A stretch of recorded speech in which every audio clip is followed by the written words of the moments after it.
Welcome NC and RCS employees as well as partners to the fiscal year 25 National Environmental Policy Act, the environmental evaluation, as well as the area of potential effect tool training. During this training, we're going to talk a little bit about NEPA, the correlation between NEPA and the environmental evaluation, as well as the APE tool and the functions of the APE tool. Before we get started, I do want to share a few thoughts with y'all. This is going to be a very slow-moving training. I'm going to try to move slow through the slides and make sure that I'm covering as much as possible, as well as through the tools and the examples that we're going to have as part of the recording and as part of this training. If you have any questions, any thoughts, any comments after you go through this training, feel free to reach out to myself, Roger Toledo, via email, via IM, cell, any possible means of contact. Feel free to do so. I'll provide that information to you all at the end of the training. So again, let's go ahead and get started. And first off, let's talk a little bit about the objectives of this training before we get into the meat of the training itself. So first off, we're going to talk about the correlation between NEPA, the Environmental Policy Act, and the environmental evaluation and the Emergency Watershed Protection Program, what that correlation is and why it's important, right? We're going to touch on the environmental evaluation, which we'll spend a good amount of time providing some examples as well as guidance on how to complete those specifically for EWP or the Emergency Watershed Protection Program.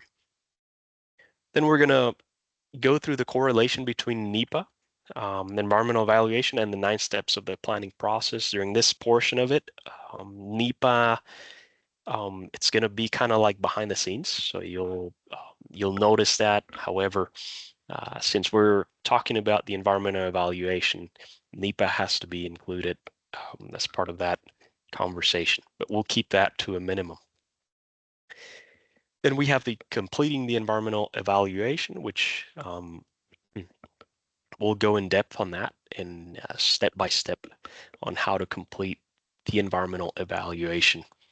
And something I do want to say, this is specifically for EWP. However, the steps, the concepts apply for any other program that we provide and offer, as well as TA, technical assistance, that we provide and offer. And lastly, we're going to touch on the special environmental concerns, the APE tool, which is the area of potential effect. It's a tool that's utilized as a complementary tool utilized for the environmental evaluation. It helps planners speed the process when it comes to Section G, special environmental concerns of the CPA 52/environmental evaluation. So with that, why an environmental evaluation is needed for EWP, or it's necessary for EWP? And those that have experience, those that are more seasoned employees would say because it's law, right? And that is correct. But what caused NEPA, the National Environmental Policy Act, to be enacted, and therefore, consequently, the environmental evaluation, as we know it, the CPA 52, and its applicability to EWP. So with that, these are some of the events that took place that caused the National Environmental Policy Act to be enacted. Some of these range from the DDT, the miracle chemical, and I'm gonna kind of use a couple. I'm gonna be using a couple of tools, so bear with me. But here we have the DDT, the miracle chemical. Infrastructure, when we're looking at highways, air pollution, Also, water quality issues, both sides, right? This is a very interesting one, given that that is, I have a little note here. It's water pollution in the Cuyahoga River that drains into Lake Erie, uh, up in the Great Lakes, and the river caught on fire. This has been accounted to have happened 12 to 14 times that the water caught on fire because of the pollution in the water. Um, so at this time, this is back in, a lot of this took place back in the 50s and 60s, which was a very, those were very interesting decades of prosperity, but also turmoil. And during that time, a lot of these events took place, which started to raise concerns, right? And the Environmental Policy Act was enacted. So there is no federal requirement back then. So that, keep that in mind. In the 50s, 60s, there's no federal requirement in terms of environmental protection and so forth. So during that time, NEPA was born, right?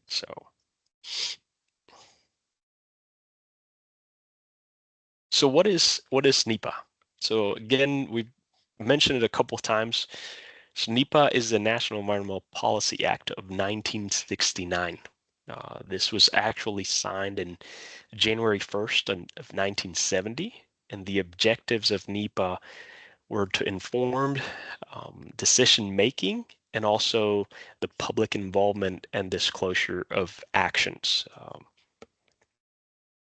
It's also considered an umbrella um, policy, which encompassing many other requirements, and those are under 7 CFR 650 and 190 General Manual Part 410. In this case, again, I'm going to try to keep NEPA as short as possible because this is just more of a background information.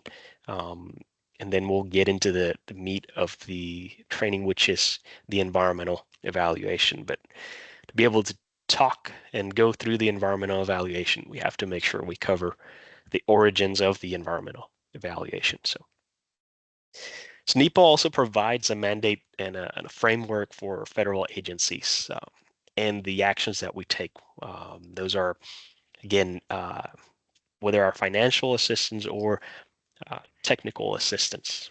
Keep in mind that NEPA, what NEPA does is it's considering all reasonably foreseeable social, economic, and ecological effects of those proposed actions. Also, as human, that falls under that social and economical.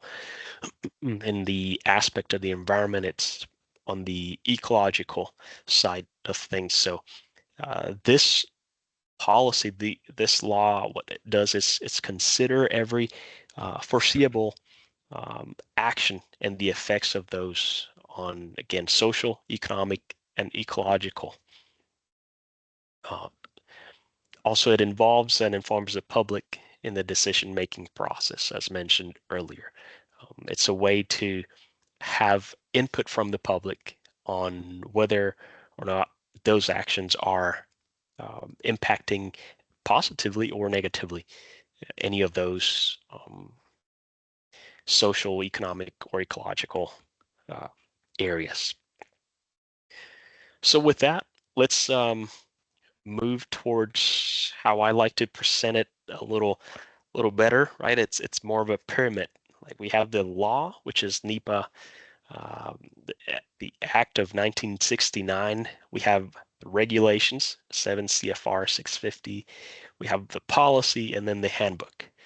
The majority of the time, we are working on these two areas, right? We're working on the handbook and the policy.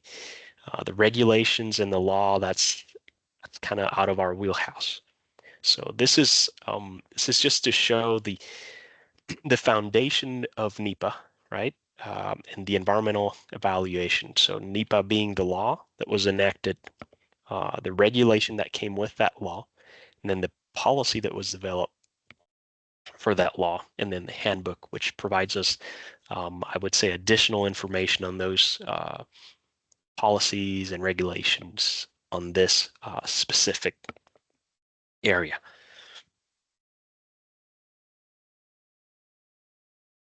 So where we can find some of this information, so the General Manual Title 190 Part 410 talks about the compliance with NEPA.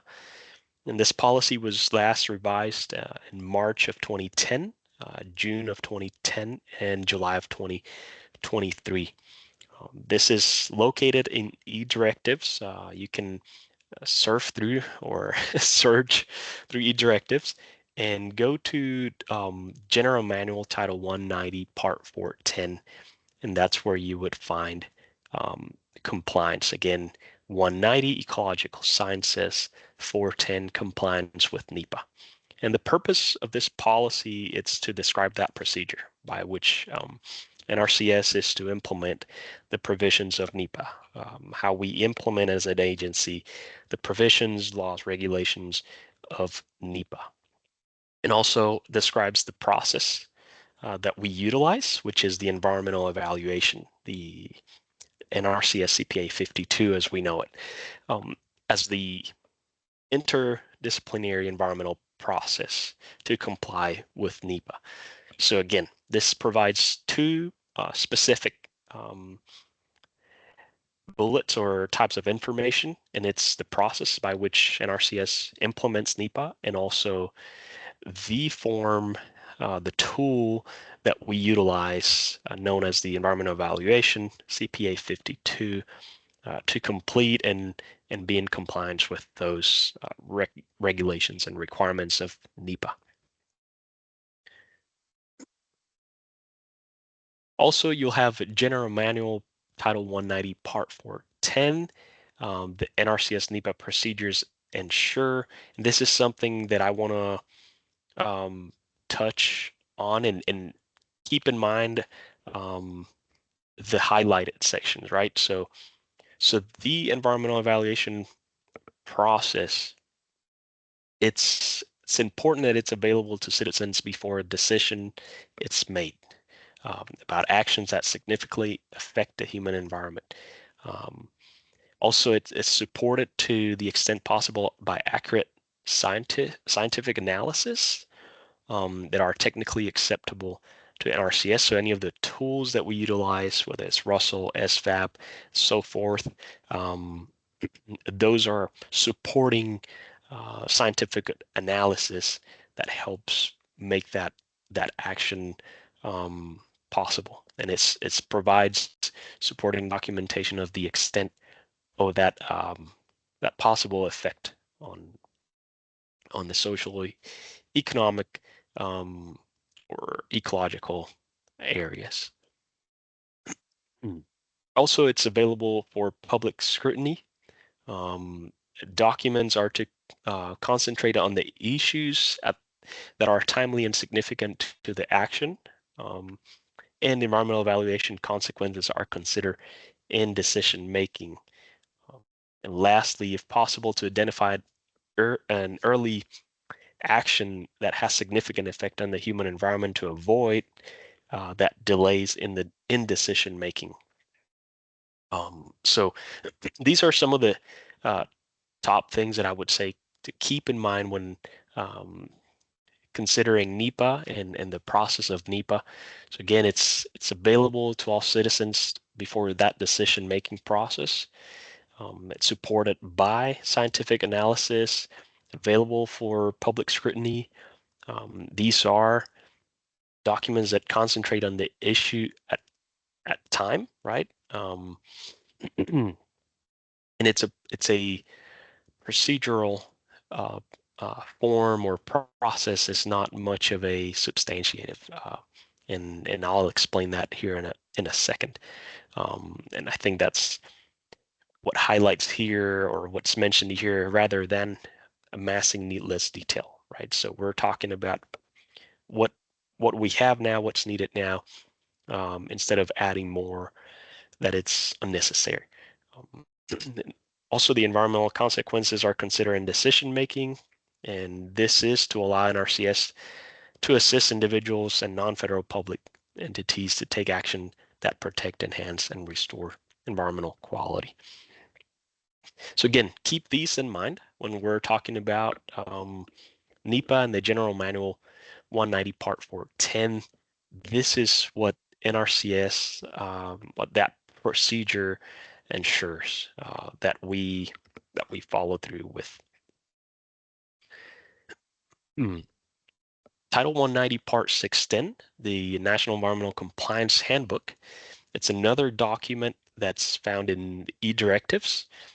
Again, is still under 190 Ecological Sciences, under Handbooks, Part 610.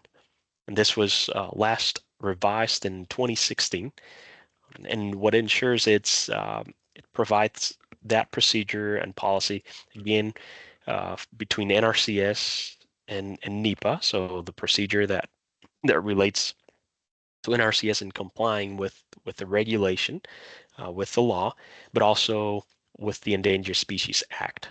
So this provides more specifics on the Endangered Species Acts in addition to NRCS compliance with NEPA. And I know this is somewhat repetitive, but it's how the policy and the law, the procedures, the handbooks have been written to make sure that it's covering and encompassing everything within that law and the regulations. So if anything, and I say if anything, and with that I mean if you take anything from this section on NEPA, I would say take these points home and you should be covered. So again, NEPA, it's a federal law that includes national policy to protect the environment. That's in a nutshell what NEPA is and what it does. It applies to only federal executive branch actions. So we are an executive branch. So we are a federal agency. So NEPA applies to our actions. Keep in mind, it applies only to federal actions. So executive branches. Requires consideration of environmental, human/social, and economic factors. And as we go through the CPA 52, you will see that. And for those that have experience on working through the CPA 52, you can definitely make that correlation fairly easy. Requires analysis and justification for a decision. This is through the process, and I think I'm trying to not explain the CPA 52 process, but it's a little bit hard, but requires analysis and justification for a decision. This is when we make that decision making, when we're utilizing the tools, when we're utilizing some of the resources to justify the decision throughout the process. And again, it does not require the selection of the most environmentally preferable alternative. That's something to keep in mind. Many times we talk about full developed plans considering every single scenario, every single resource concern, every practice. It does not require to select your cover all type alternative. You have to consider what the resource concerns are, what the objectives are, and most of the time we're looking at a progressive plan, right? So we're looking at what can we do and what the customer might need that will suffice that that objective without being the most environmentally preferable alternative. So, and you'll see that through the CPA 52. There's several boxes for several alternatives to be analyzed and potentially selected. Lastly, it imposes procedural, not substantiative requirements. Again, procedural, it's going through the process, as we mentioned earlier, going through the process of what are the objectives, what is the need for action, what are the resource concerns, what are the alternatives, What are, if we have any special environmental concerns, how are we completing those instead of adding more and more? It's following that process. And through that process, we determine whether our actions are positively or negatively impacting um, those environmental, human, social, and economic factors. Keep in mind that most of what we do as an agency, it has a positive impact. So keep that in mind whenever you're going through your environmental evaluation slash CPA 52. Majority of our actions are not going to be negatively impacting those factors. There could be scenarios where we might, but the majority of the part we're not. So just keep that in mind. Again, these are the 6 points. If I was new to NEPA, these are the 6 points I would keep close to me, to understand and know what NEPA it's all about. This should cover you, and if you want to learn more about NEPA and geek out on it, I would say look into the policy. But this 6 points right here should cover most, if not everything, that you need to know about the National Environmental Policy Act of 1969. Lastly, so why the environmental evaluation is necessary for EWP? Yes, as we mentioned in the morning, as we mentioned earlier on, it's law. It's a federal, right? We have federal, tribal, state, local laws. We had executives orders, agency policy. But above all that, it is because we utilize this, the environmental evaluation process, to analyze the actions and the effects that those have to the environment, as well as social and economic factors. Lastly, I want to leave you all with a quote on this section. The environmental policy must strike a balance between the Earth's best interest and our citizens' pressing needs. And I think this is a great quote from Jim Claiborne, and I think it goes very well with what we mentioned. We don't have to always take that most environmental preferable alternative. Remember, we are balancing between our resources and also the pressing needs and objectives of our clients. With that, let's go to what is the environmental evaluation section of this recording. In the, I guess I'll give you all a little bit of a nugget of info. So I am from Puerto Rico, so it's that right there. It's a fairly small island. It's the smallest from the major islands on the Caribbean.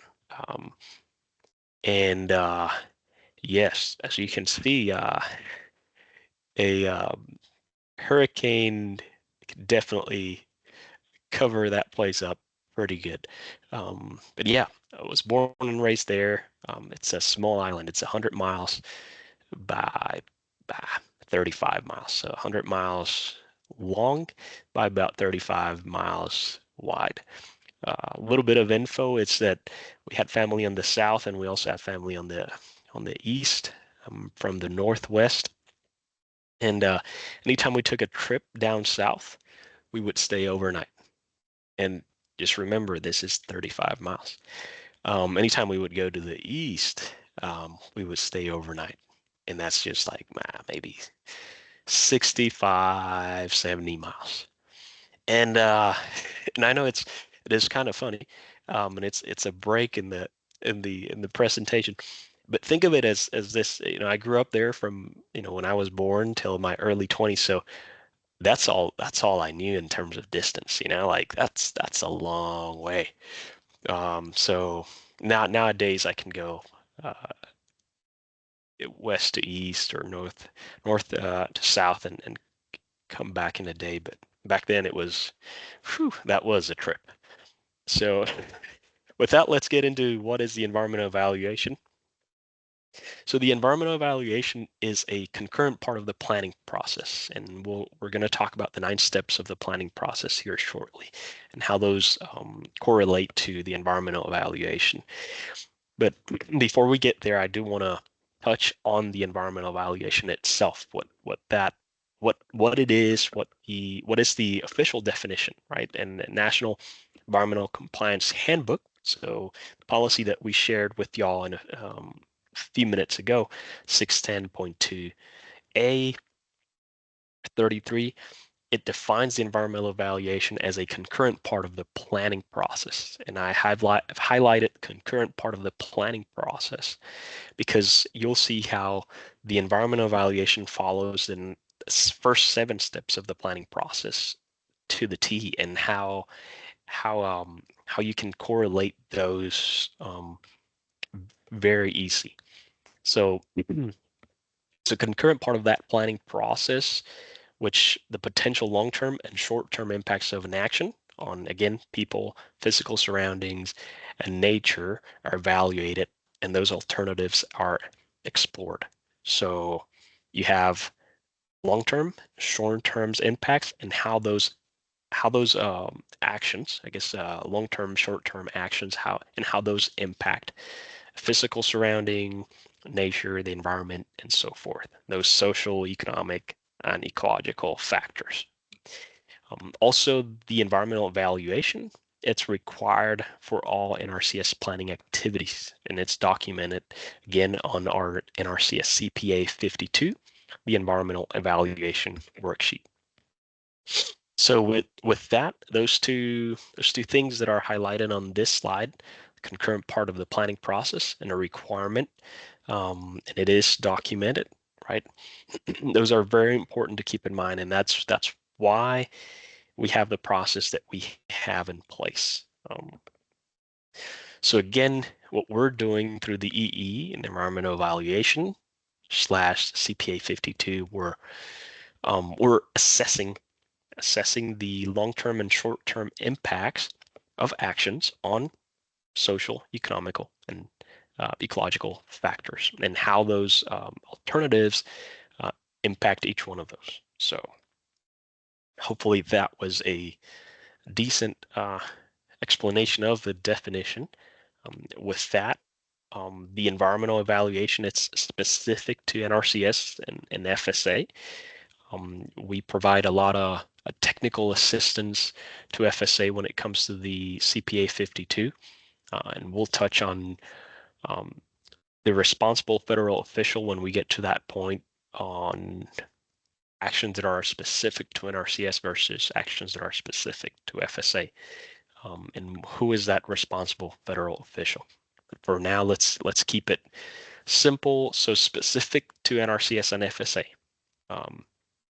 Again, it's part of that conservation planning process. So it connects to the National Planning Procedure Handbook, Part 600. So as you can see, they're all tied to each other.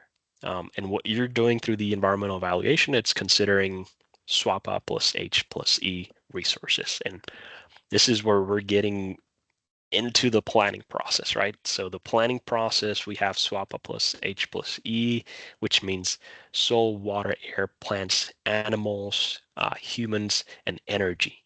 And then we have social and economic resources, which you'll see those through CPA 52.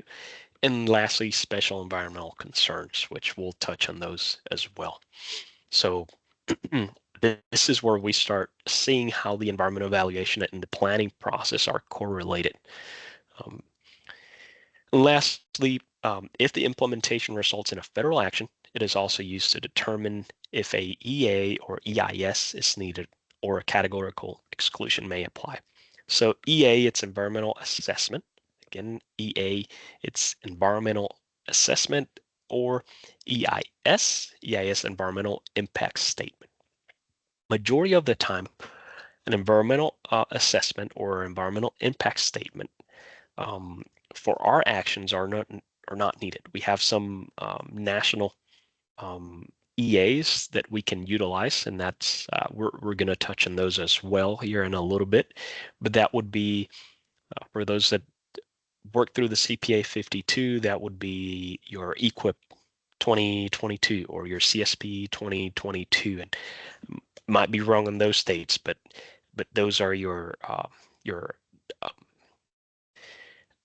your EAs that have been developed at a national level for us to utilize. EAs or EISs might be needed, for example, watershed type projects. Those are a larger scale. The impacts of those are major, and our CPA 52 covers, but a larger scale study would be needed, and that's where a environmental assessment or impact statement are needed. Categorical exclusions, we'll look into those. Mainly, EWP has some pretty good categorical exclusions that could be utilized when completing the CPA 52. And I will share those with y'all. And we'll go through the categorical exclusion document. However, I'm not going to spend a ton of time on that document because when we're looking at EWP, there are some specific ones that you are more than likely going to be using those, I want to say 99% of the time. So, and outside of those, those are more applicable to EQIP type projects and so forth. And EQIP, it's the Environmental Quality Incentive Program. So it's another program that we offer as a financial assistance program. So, okay. So now that I rambled a little bit, let's move on. so, so let's talk about NEPA, the environmental evaluation, and 9 steps of the planning process. And as mentioned, so you see, we're kind of like leaving NEPA behind, but we're still dragging it along, and because it's part of this environmental evaluation process. It's, again, the foundation is that law that requires us to take the actions that we're taking in terms of evaluating alternatives and the effects of those on the environment. So with that, I do want to share this. This is a graphic that I took from a colleague. It's a very good graphic to show the correlation between the planning process and the environmental evaluation. So the planning process, an RCS planning process, for those that do not know, it's a 9-step process, 3-phase, 9-step process. And these are divided into 3 phases. We have collection and analysis. That's from step 1 through step 4. Decision support would be your step 5, 6, and 7. And application and evaluation, it's step 8 and 9. When we're talking about environmental evaluation and the planning process, we are mainly looking at the first 7 steps. So we're going to break right around here. So we'll talk about ID problem and opportunities. We're going to talk about determining objectives, inventory resources, analyzing those resources, formulating alternatives, and then evaluating and making that decision, right? We evaluate those alternatives and then make the decision of which alternative we are going to select. And so with that, let's go ahead and try to correlate our environmental evaluation process and our planning process. So with that, let's start with phase 1, collection and analysis, ID problems. It's your need for action. And as we move forward, you'll be able to see this a lot better through the CPA 52.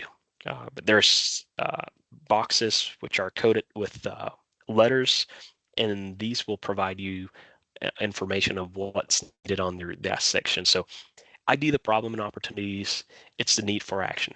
Need for action basically is, okay, what do we need to do? What is the issue? What are the opportunities, and what's needed, right? Your client objectives. What are the objectives? What are we trying to accomplish and how we're going to accomplish that need for action, right? So again, it's a 1 through 7 process. So we follow 1, 2, 3, 4, 5. At times we might start in step 3. We might start in step 2. We might start in a different step. But remember, we always end up going back to step 1 because we're trying to identify that problem and opportunity, right? Um, Inventory resources and analyze resource data. That would be your resource concerns, as well as special environmental concerns. Formulate alternatives, pretty straightforward. You're looking at alternatives. Evaluate our alternatives would be the effects of those alternatives, the impacts of those alternatives on these special environmental concerns, and also other agencies and public concerns. And lastly, you're making that decision, your decision making, that would be your section M, which is the preferred alternative. So this is how the CPA 52, the environmental evaluation, and the planning process are correlated. So if this graphic does not fit very well, or you can't see it very well, there's something else I have here that I would like to share with y'all. It's very similar, just a different, it shows the correlation a little bit different. So we have our CPA 52 content and our planning process. And as you can see, again, our planning process falls pretty straight with our CPA 52 content. And again, it's just showing the same as we showed on the previous slide. They're a little bit different. Implement the plan and evaluate the plan. Those steps of the planning process we do not cover under the CPA 52.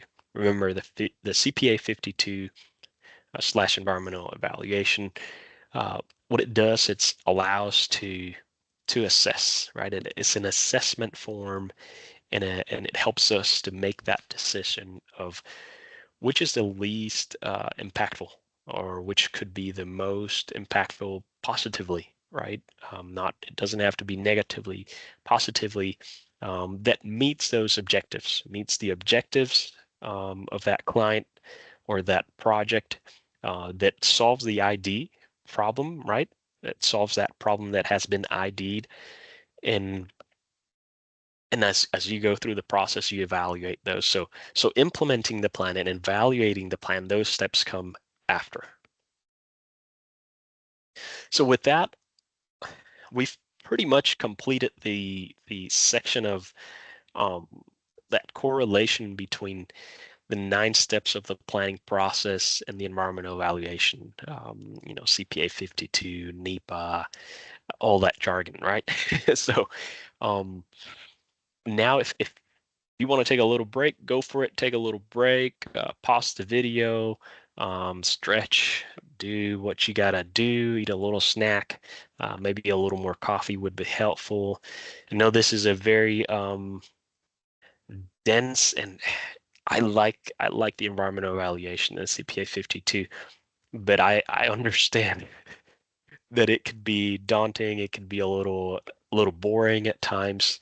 But yes, take a few and just do what you got to do, and then come back and we'll get back into completing the CPA 52 and the APE, or the area of potential effect tool. This section, it's going to be a little bit more in depth. Right, what I've covered so far, it's scratching the surface of NEPA, the correlation between NEPA and the steps of the planning process, the regulation, the requirements, and so forth. Here's where we get our hands a little dirty, right? This is where we're gonna go through the process, and I'm gonna go through an example, through a EWP scenario, fairly fresh, that we're going to utilize to go through the 52, and then I'm going to share with you some resources that will help you have a couple examples to how to go through that CPA 52. Um, so with that, let's jump into our EWP scenario. I will be reading some of this off the slides just because of the process and what I'm trying to show through this section. Um, so I know it might get a little, again, it might get a little slow, but bear with me um, on this section. So let's go ahead and get into our scenario. So we have an EWP scenario. This is Haywood County, Pisgah Creek on Pisgah Creek Road. As you can see on the left side, on the image on the left side, there is there's a sewer line, there's some stream bank erosion, there's a property um, right here. There's debris on the stream and in the adjacent areas. Uh, also, um, as you can see on the right side, a good amount of debris. So keep those things in mind. And maybe I should stop here and make a comment or a note, and is that we utilize EWP to for events, right? Emergency Watershed Protection Program for major events that impact or threaten life and property. That is key. When you say life and property, right? Um, if the effects of that, in this case storm, but if the effects of that, um, yeah, that storm, flooding, cause an impact on life and property, or a threat to life and property, um, that's EWP worthy, right? So so keep that in mind. We are looking at life and property, and I think I know I'm repeating that a little bit too much, but that's going to help us identify and determine um, sites that are EWP feasible, right? That they are that EWP could cover, potentially cover. Um, so keep that in mind. If the event, if that, right, that's the word I was looking for. If the event has caused threat to life and property, that it's a good site for EWP. I'm not saying it will go through. I'm just saying it's a good site for EWP because that's what EWP it's it's for, right? It's to assess those um, cases where life and property are threatened. I'll stop that roll right there. I'm not the program manager for EWP, but I know that while working on the east with Florence and other events, that was something that was always mentioned and it was ingrained. It's a threat to life and property. If you have any specific questions to the EWP program, uh, feel free to reach out to Jim Kilgard, our state engineer, who is the program manager for EWP. I'm sharing this because of the correlation and how important it is in the process of the CPA 52, and how you can utilize some of those terms um, in your CPA 52. So with that, no more rambling. I'm just going to touch back on what I shared with you on this site. So we have a sewer line, stream bank erosion, debris, a good amount of debris. Again, we have a property, we have some utilities, and so forth. And this is Haywood County, Pisgah Creek on Pisgah Creek Road. So as you look through the CPA 52, and this might make a little more sense now when comparing the steps and the sections um, between the CPA 52 and the 9 steps, in this case, the first 7 steps of the planning process. So in this case, we have our issue, right? We've identified the problem, which is bank erosion and hurricane debris on Pisgah Creek, Haywood County. Um, these are some of the wording that I would be utilizing, right? When I'm filling out the CPA 52. It's simple, straight to the point. Hurricane debris and bank erosion is threatening nearby houses and utilities slash sewer line. So what is our problem, our ID problem? It's bank erosion and hurricane debris on Pisgah Creek in Haywood County. And those are threatening uh, utilities and sewer line, and again, property, right? That's very important. And if there's a house, potentially life too, right? So property and life. Um, Step two, we determine those objectives. So what are the objectives? What are we trying to accomplish by assessing that ID problem?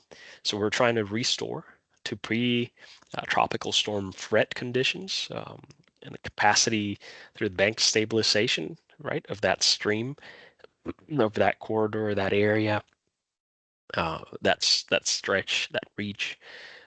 Also, hurricane debris removal and sediment removal. Um, and then you provide a little bit of but why are we taking those actions, right? So the repairs will reduce flood risk and potential damage to infrastructure and utilities. Again, property, right? That, you have property attached to property. If you're um, hmm, protecting a house, protecting infrastructure or utilities, you're protecting, more than likely, you're protecting lives. So step step three. So again, we have our step one completed, need for action, then the objectives. Um, Step three, it's part of the inventory resource. So that's where you have your resource concerns and you record the benchmark conditions for those resource concerns. So you have three in this case. We're looking at soil, water. I'm sorry, we have four in this case: soil, water, animals, and human. So first resource concern, it's going to be bank erosion from streams, shoreline or water conveyance channels. So that's boom. That's our number one um, resource concern that we're looking at the moment. So, and what's the benchmark conditions? We'll look at those here in a second, right? But those are correlated to each other. What the resource concern is, and then what is that benchmark condition? And benchmark condition is when you go out and you're standing in front of that site and you look at that site, what are you seeing? And looking at the previous pictures, what am I seeing? Right? I'm seeing bank erosion. I'm seeing debris, etc. So how those impact your resource concern and your component for that resource concern. Water, ponding and flooding and sediment transported to surface water. Maybe in this case, we might have not seen a lot of ponding or flooding, but we are seeing sediment transported to surface water, right? From the bank erosion. Looking at animals, aquatic habitat for fish and other organisms. This is Haywood County. I want to say that it's more than likely a stream that could be a trout stream, right? So keep that in mind. And how is that impacting habitat and other organisms? How bank erosion, sedimentation, debris, and so forth.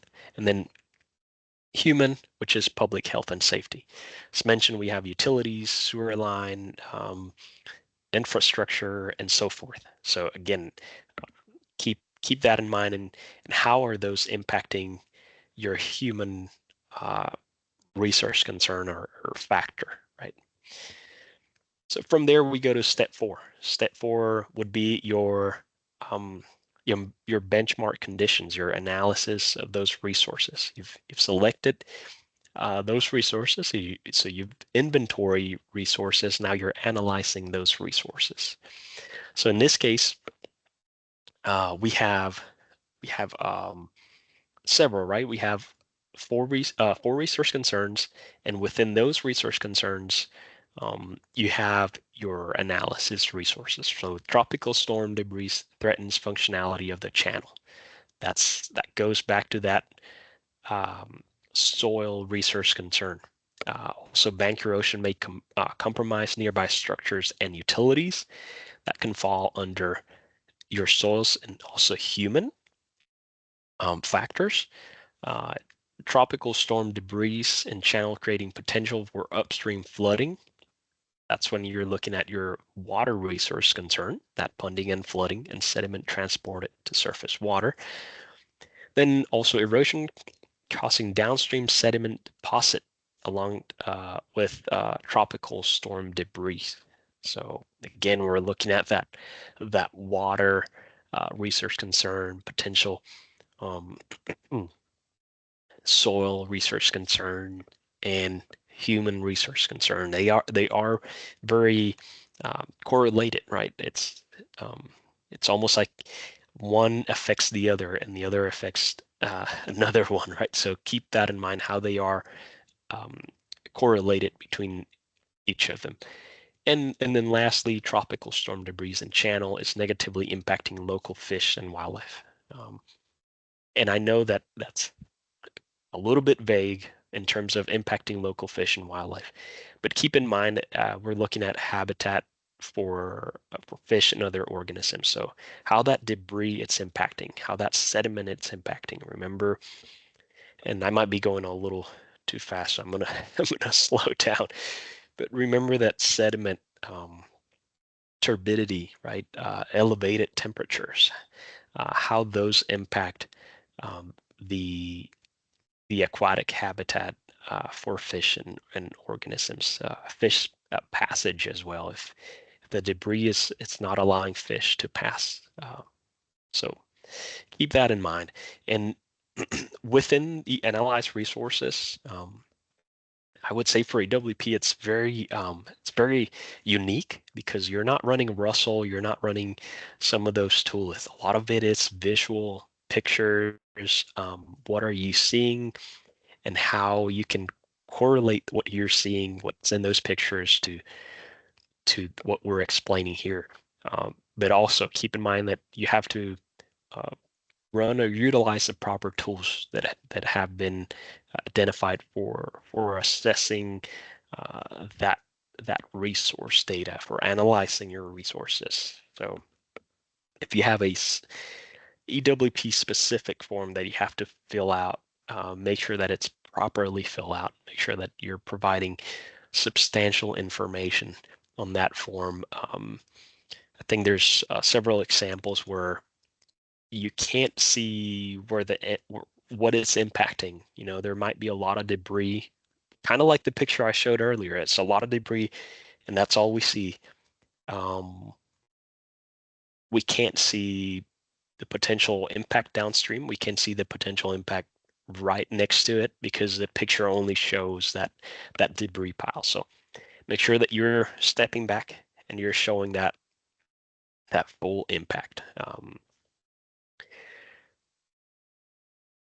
So step 5, and so again we have completed step 1, step 2, 3, 4, and step 5. So section H, where we formulate alternatives. So in this section, we're formulating alternatives, no action. It's going to be if we do nothing, right? No action, it means nothing, it's going to happen. And what are the effects of nothing happening over time on those resources? So number 1, if we do nothing, if nothing is done, there's an increased threat of erosion, flooding, a utility interruption, as well as impact to public health and safety. Again, life and property. What's the impact? Potentially utilities, potentially infrastructure, and potentially lives. So keep that in mind. Alternative 1, if we select bank stabilization, tropical storm debris removal, protecting infrastructure and utilities from future erosion and flooding. And these are the practices that we are recommending to be implemented. So 326, clearing and snagging, 580, stream bank and shoreline protection, and 342, critical area planting. And let me go back real quick. So that would be your alternative one, right? Alternative one, and then under those alternatives, you're going to provide information under each one of those soil, water, animal, and human resource concerns, those inventories. So,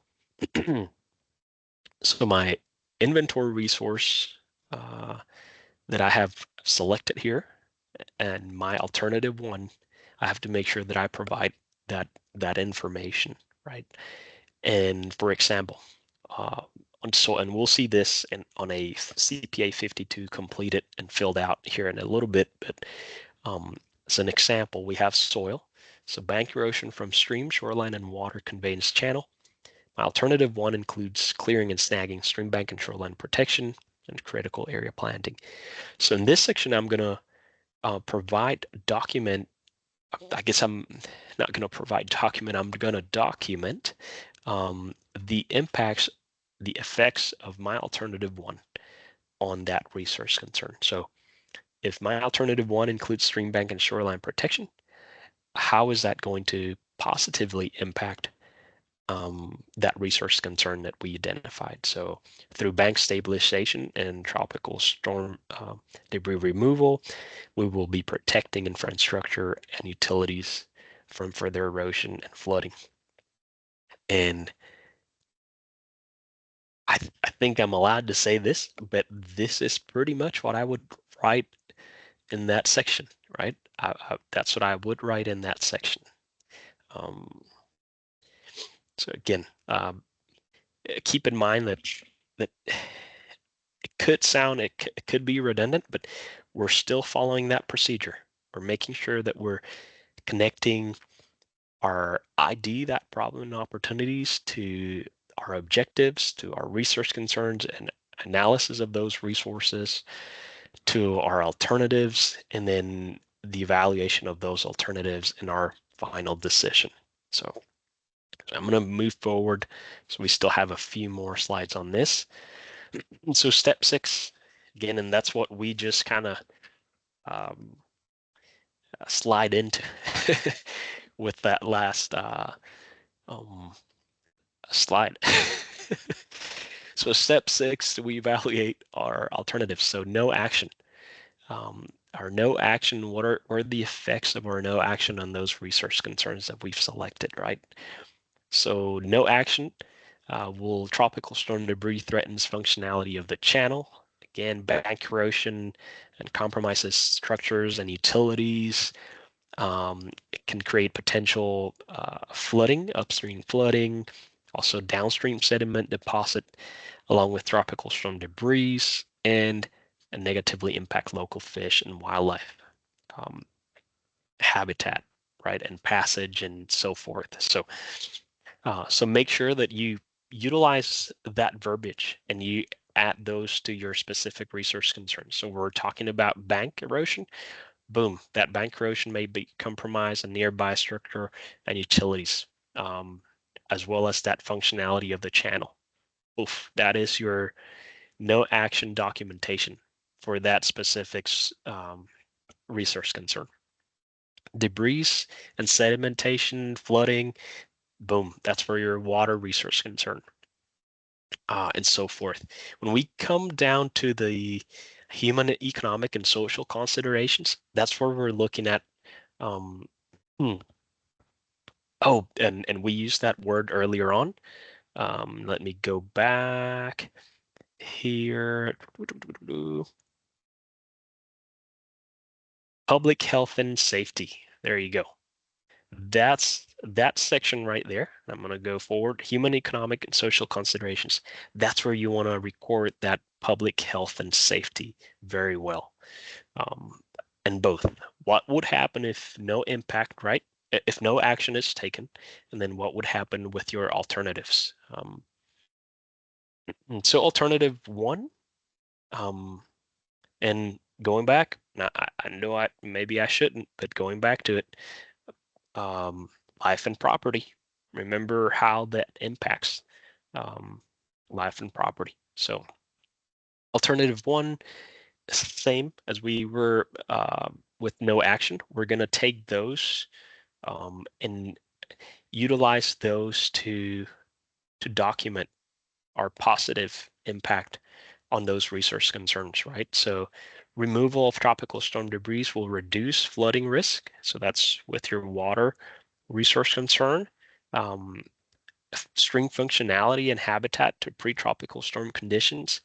That is your soil, your fish habitat, right? Implementation of stream bank protection, that's your soil again. Erosion, that's your water and soil. Resource concern, sediment loss, stream bank functionality to pre-tropical storm conditions.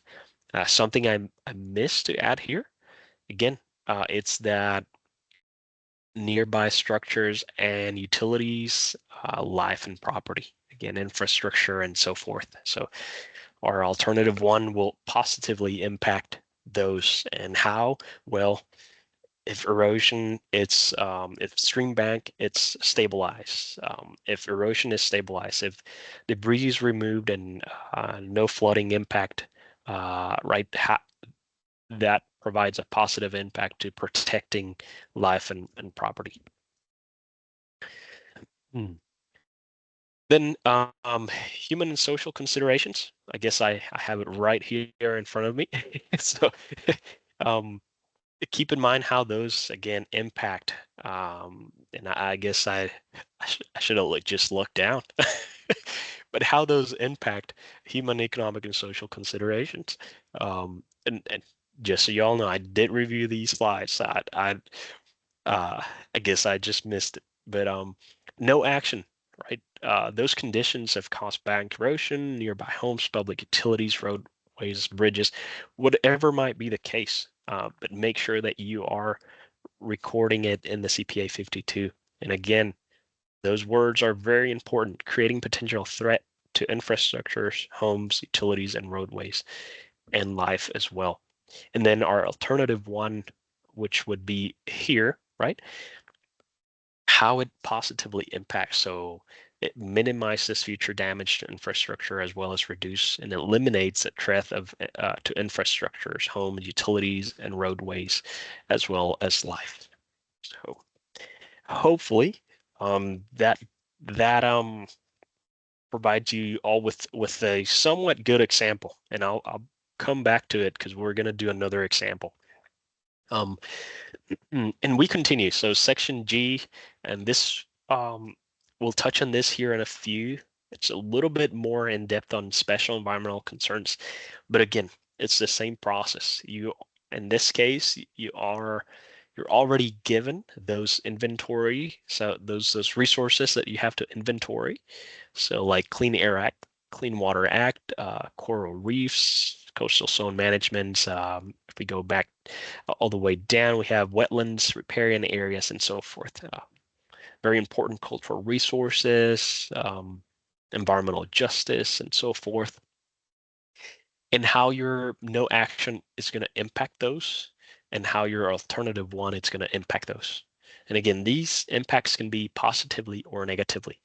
Again, majority of what we do, it's going to be a positive impact. So just remember that. Um, but we're gonna dive a little more in depth with the APE tool on this. I'm gonna uh, not skip. Again, it's the same process that we go through step 3, 4, and 6, but we'll go through it in a little more in depth here in a few.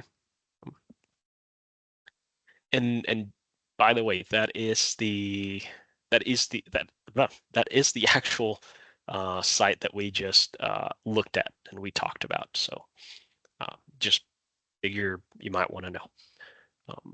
So again, if we continue step 6, so we're still evaluating those alternatives. No action. Remember, keep in mind how each section might require something different. So no action and alternative one. No action, again, we're doing nothing, right? So permits are not needed. They're not applicable because we're not doing anything. So that would be easement, permissions, public review, etc. Cumulative effects. So additional debris will accumulate with the existing obstruction in the waterway, following major runoff events, increase flood frequency, flood damage, risk of public health and safety requiring increase in capital and resource expenditures for restoration. Boom. That's the cumulative potential effects of doing nothing, right? And mitigation, none. It's not applicable because, again, we're doing nothing. When we're analyzing alternative one, so we might have some county, state, federal permits and authorizations that might be needed to access those sites, to be able to work on those sites, and to be able to complete the work that we're trying to do on those sites. So CMAA, it's on the coast, right? It's a coastal. US ACE, so the Army Corps of Engineers. What we use a lot are the nationwide permits. Also, you might have to consult with U.S. Fish and Wildlife and other historic cultural societies, etc. And we're going to touch on those through the special environmental concerns section, so section G of the CPA 52 here in a bit. But keep in mind that in cases like this, where we are working in private properties or we are working in a channel, some additional permits might be required. And most likely you're always going to, if you're working in a channel, you're going to be working with some sort of nationwide permit or some sort of permit from the Corps of Engineers. So also, when we're talking about cumulative effects, these are going to be, again, mainly positive. So it could be a significant, moderate improvement to restoring that waterway to pre-tropical storm conditions, reducing flooding frequency, and as well as associated negative impacts. So usually our alternative one, and something I missed to mention, we don't always, we can have more than one alternative, right? We have the no action, which is always going to be there. We have alternative one, which as well, it should always be there. And then you have a second alternative that you can address as well. So you can have multiple alternatives, and what fits the best, what meets those objectives, then you will select based on the objectives and the actions that are going to cover and assess those objectives. So, and then when we're selecting that preferred alternative, it's fairly simple. I try to keep it supporting reasons. I try to keep that one fairly simple. It best meets the purposes and needs for action, right? If my alternative one is the best fit for what I'm trying to accomplish through this project, then that's the one. If it's alternative two, then that's the one. Hopefully, it won't be no action, because more than likely those no actions are going to have negative impacts. So we're looking at improving what happened or what's out there on site. So, so with that, we go to following that step 7 of making that decision. This is section P down. It's for the responsible federal official, which we mentioned earlier, and I will touch on that in a bit. But the responsible federal official is the one that makes that selection and determines whether if there's any significant or extraordinary circumstances. More than likely, and again, I'm just saying this More than likely, right? We will not. So more than likely, the majority of these, if are going to show no for your projects. Um, However, it doesn't mean that it could impact or have significant or extraordinary circumstances could be determined. So keep that in mind, right? And those are tied to the factors that we have discussed so far. So do they have our preferred alternative? Does it has a impact, a negative impact on public health or safety, right? Very important. Historical or cultural resources, on geographic areas such as, yeah, there you go, historical parklands, farmland, wetlands, etc. Um, so remember, what we're doing here is our alternative, is our preferred alternative, has a negative impact on these, right? And remember, as I mentioned a few times, the majority of the time, our actions are going to have a positive impact. So I know I'm being a little redundant, but between positive impact, protecting life and property, those are terms that we have to keep in mind when we're working through the CPA 52. And lastly, whew, there we go. Step 7, we make that decision. That RFO, the responsible federal official, makes that decision. And this will go under section R. So section R, it's supporting your finding, supporting the whole process of ID the problem, objectives, resource concerns, inventorying those, your alternatives, your support for those alternatives, and so forth. Section Q, it's going to guide you to whether or not you're going to use a categorical exclusion or you're going to utilize a NEPA document, which would be like a EA that has been developed nationally, existing as an agency, state, regional, or national, to document that rationale. So if we see this one, the selection of these, and like EQIP, RCPP, Climate Smart, CSB, you'll find a lot of those that are nationally covered, right?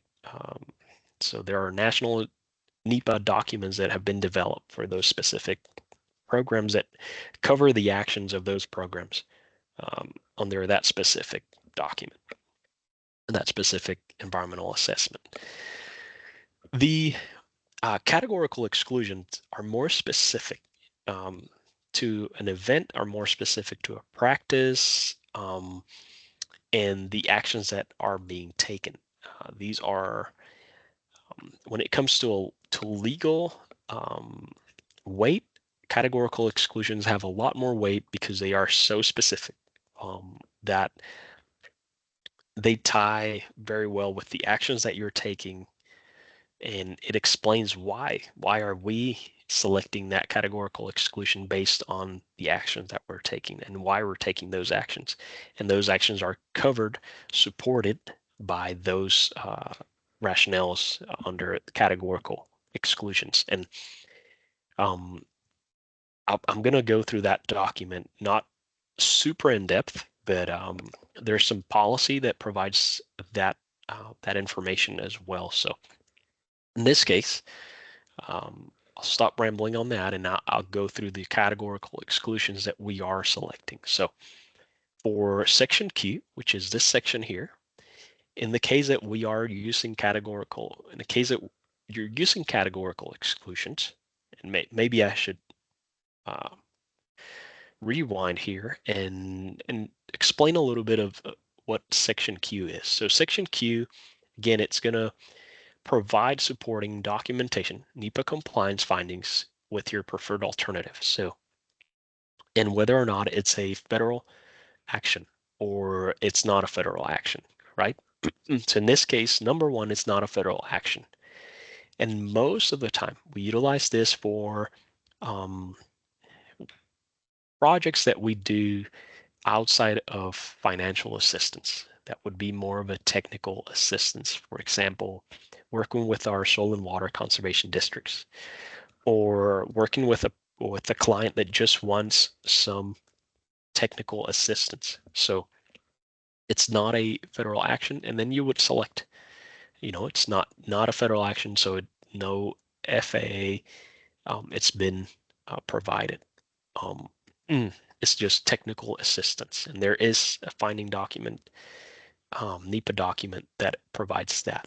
Um, Section 2, or number 2, would be when all which are categorically excluded, where it's a federal action and all actions are categorically excluded. And there's no extraordinary circumstances, which we, I know I'm going back, but these are the extraordinary circumstances. So those are going to be marked no. If that is the case, as identified out in section O, so then you document in R2. Number 3, it's and these are the most common ones. So I'm not going to go in depth on these two. These are the most common ones that we utilize. So number 3, it's federal action that has been sufficiently analyzed at the agency, state, national, regional, or national, and a NEPA document exists for it, right? And it's predicted that there are no adverse environmental effects or extraordinary circumstances. So going back to section O, they're going to be marked no, and then you're going to record on R1. Again, this is majority of it. It's going to be EQIP, CSP, RCPP, Climate Smart, and so forth. The other two, it's when things could get a little hairy. And I don't mean that in a bad way. It's just that if you select any of these, if you see the action required, and again, I'm not going to read through these, but the action required says contact the state environmental liaison for a list of NEPA documents and available for tiering, document in R1, not additional analysis is required. These are going to require you to contact, in this case, myself as the state environmental liaison. My title, it's conservation planning specialist for the state, but the environmental evaluation and environmental aspect of things falls under this position. So feel free to reach out to me if you ever run across one of these two. So now that we've covered Q, let's, in this case, we've selected Q because there are categorical exclusions, as you see here, that will cover our actions. And again, as we read earlier, it's a federal action, all of which is categorically excluded from further environmental analysis, and there are no extraordinary circumstances as identified in section O. And going back to the beginning, it's Haywood County, Pisgah Creek, and this is Tropical Storm Fred. So that should give you a little bit of insight or information on categorical exclusions that you might be selecting. So we're selecting categorical exclusion 1, 7, and 8. And I don't want to go all the way back, but we had critical area planting, stream bank stabilization, and snagging and clearing, so debris removal. So also keep those in mind. And you will see how these categorical exclusions apply specifically to those practices and the purposes of those practices. So categorical exclusion 1, you're planting appropriate herbaceous and woody vegetation, which does not include noxious weeds or invasive plants, on disturbed sites to restore and maintain the site ecological functions and services. Requires that the established vegetation community maintain the site ecological functions and services which could not be accomplished by converting native forest or grasslands. So this has a little bit more info than what maybe we're trying to do, but critical area planting, what are we utilizing it for? We're utilizing it to restore and maintain that site ecological function. And I know site ecological function, it's a word, as well as services, right? Site ecological functions and services. It's a little bit of a jargon there, but you are trying to restore that to prior storm conditions. And prior storm conditions, we are going to, for this case, we are going to say that that was that site ecological functions and services. It was servicing those, that purpose for that ecological site and those functions. So um, critical area planting, you have your categorical exclusion one. Again, what you're saying through that, it's you're planting appropriate herbaceous cover to restore that site. In this case, to prior tropical storm Fred. These two are going to be a lot more clear and straightforward. So categorical exclusion 7. Let me take a little water break here for a second.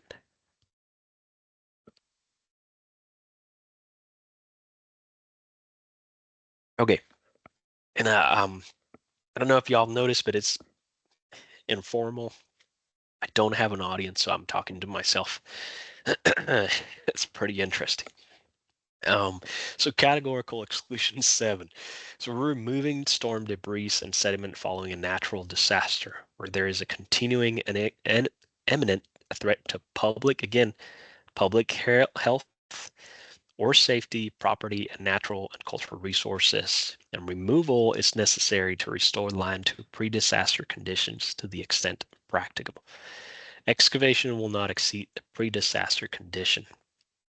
Boom. That's pretty straightforward, right? What are we doing? We're removing storm debris. So clearing and snagging, CADEX 7.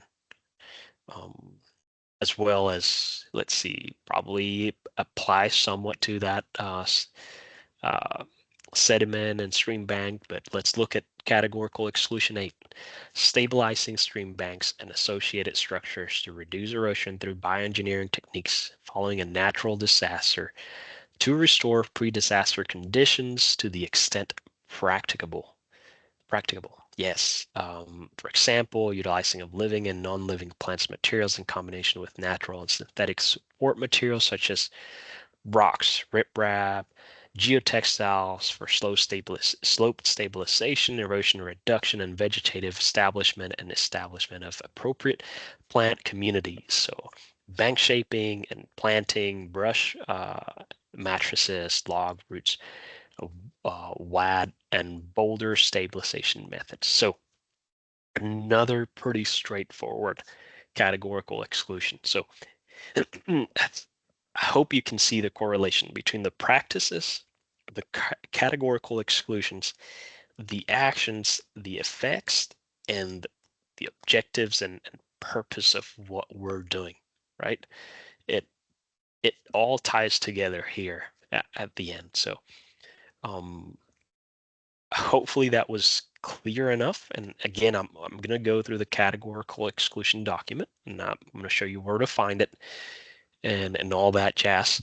But I just wanted to kind of show you all how making that decision, how you can utilize categorical exclusions. And for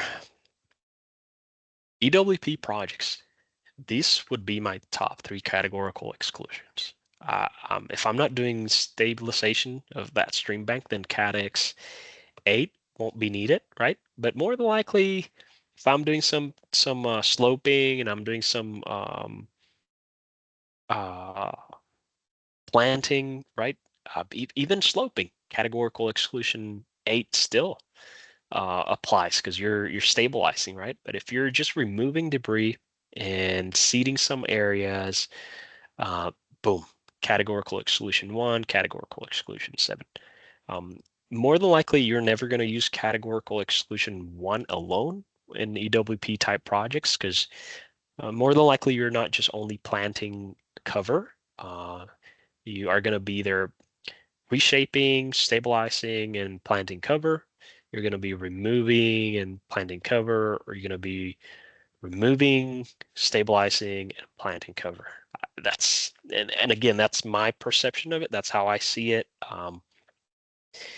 And again, it just, and I'm not saying that's how I see it, as there's many ways. I think it's pretty um, straightforward that when you're looking at a EWP site, there's more than likely going to be some sediment removal, potential stabilization, and planting a cover. A site that you're only going to plant a cover, it's probably not going to be an EWP site. So just keep that in mind. That's why that's why that's my conclusion, right? So lastly, additional notes. I always, when it comes to EWP, even EQIP at times, but EWP, since we're talking about EWP specific, I like to add this note. And if you want, you can just kind of copy and paste this as well, or pause the recording and kind of type it down. But it's a note that helps whoever's reviewing that document, whoever's has that document, it's potential notes that they can look back and things that they should keep in mind. So um, the sponsor, and this goes back to the EWP program manager and how that program it's being run, and what the process is and the rules of that program are. The project sponsor is responsible for securing any land rights applicable permits, um, following also local, state, and agency specific regulation, avoiding any impact, irreversible impact to special environmental concerns. And again, see that section J and G of the worksheet, which we talked about, and we're going to talk a little bit more in depth here in a bit. And then also to keep in mind that if special environmental concerns are discovered during the project or pre-construction meeting, during the implementation phase, that the project shall be halted, or the project should be stopped, and NRCS should be notified immediately. Remember that we, as NRCS, in this case, we are providing the financial assistance. So a lot of this falls on our responsibilities. It's a lot of this falls on our shoulders, which is our responsibility. So culture, resources, impact to fish habitat, impact to wetlands, impact to environmental justice, Clean Water Act, Clean Air Acts, and so forth. If there's an impact to those, and we discover those in the process, it's important that we stop, we contact NRCS, we notified NRCS immediately, and then we'll take actions to address that.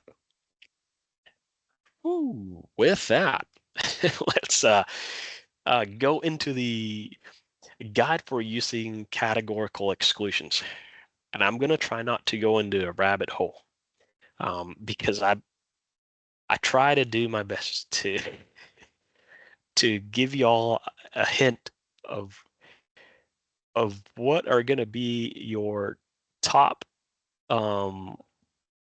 categorical exclusions when it comes to EWP. So, but for the benefit of making sure that we're covering this, so categorical exclusions are utilized under section Q and R as a decision-making instrument. So I'm going to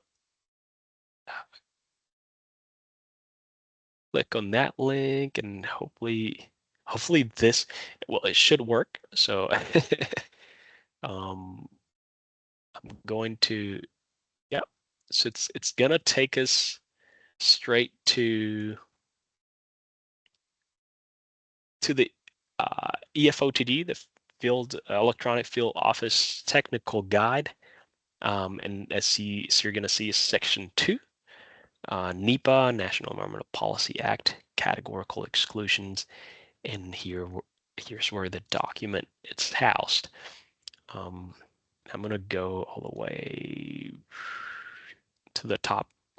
Given that we already touched on the categorical exclusions, I'm just going to, again, briefly describe the document. So So this document provides you some info on things to know about a responsible federal official, the environmental evaluation, some of the requirements, some of the things to keep in mind.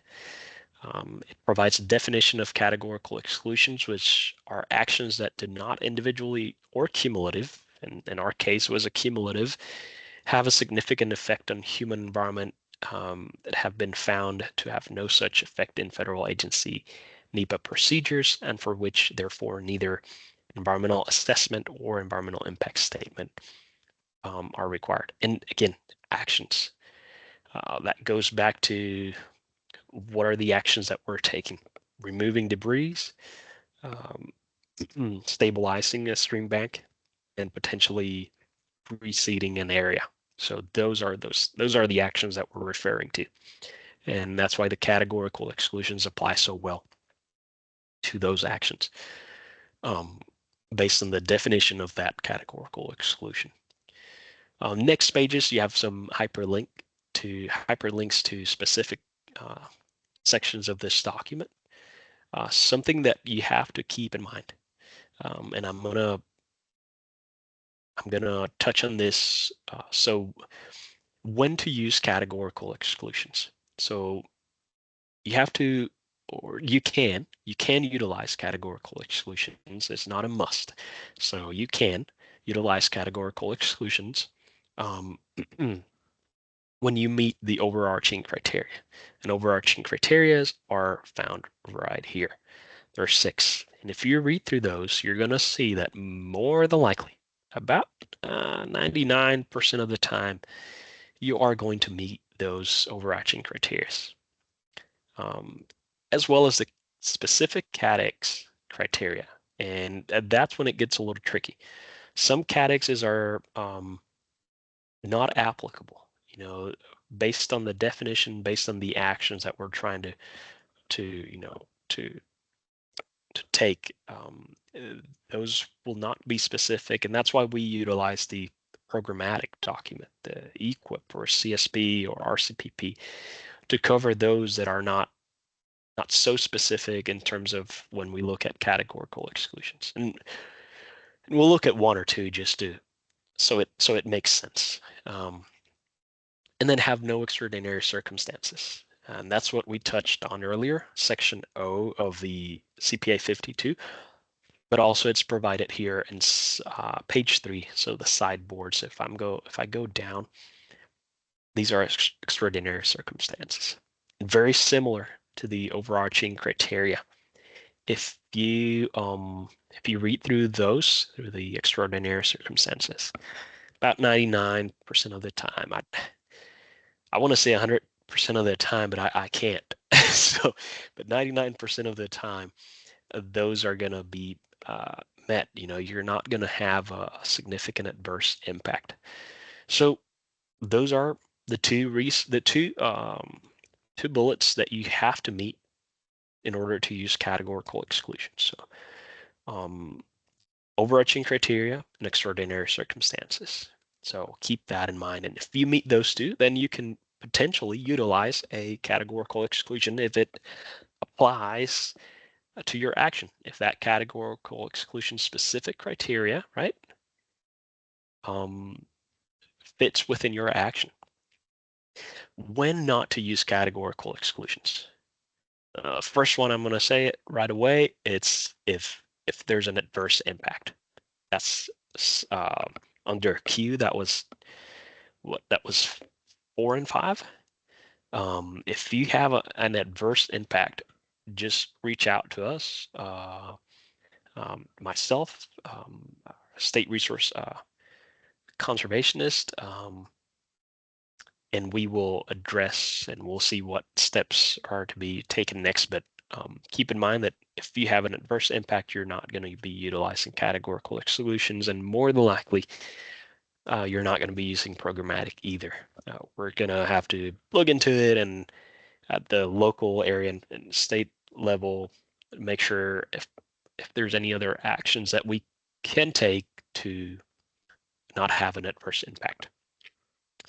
Segmenting, this is that NRCS may not look at actions individually, and this is more again for, it's a good example for like EQIP or something like that. Like when you have a system that relies like a water well and a livestock pipeline and a pump and so forth, they kind of like go hand to hand. You can't segment those. So if it's only one thing, again, it, and I'll read it just so it's more clear, but an RCS may not look at actions individually if they are interdependent parts of the plan. So segmenting interdependent parts of the plan or components into smaller components parts to avoid the appropriate environmental level of review, it's not allowed.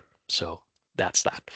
And then mixing actions. If you have a practice that, if you have a group of practices, this happens a lot under feeding animal operations, and just animal operations in general. So you have practices that have a categorical exclusion and practices that don't have a categorical exclusion. So you can't mix those two. So usually on those, you just go with the programmatic. And I know there's a lot behind this. Our user's guide has some links to potential categorical exclusions that you could utilize for practices.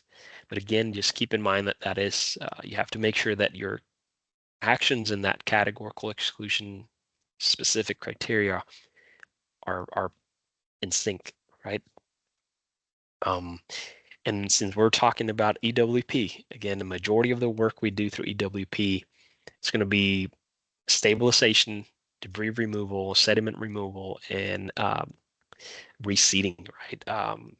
So those three categorical exclusions, when we're talking about EWP, those are it. Those are critical. So um, I'm discussing the document just so I just don't throw it at you and that's it. I want you all to see the document and kind of go through it, even if it's just this one time. Then you have some examples here of what is an environmental concern in terms of context and intensity of it and so forth. Steps for utilizing categorical exclusions. And these are, again, some of the USDA categorical exclusions. So some of these are specific to USDA. These are NRCS categorical exclusions. So as you can see, some are for soil survey, inventory, plant materials, so forth. Those are new categorical exclusions to NRCS. And as we were talking about, number 7, number 8, number 1, those are kind of your highlights when it comes to EWP. There's additional more, right? That could potentially be considered and utilized, but as far as I've seen and for what I've worked with and looked through, and I think those three when it comes to EWP again would be your top picks. Doesn't mean that there's not another one that could potentially be selected as well, but those three cover most, if not all, the work that's completed through EWP. And then NRCS NEPA documents, these are the ones that I've been kind of mentioning here and there, so the EQIP and so forth.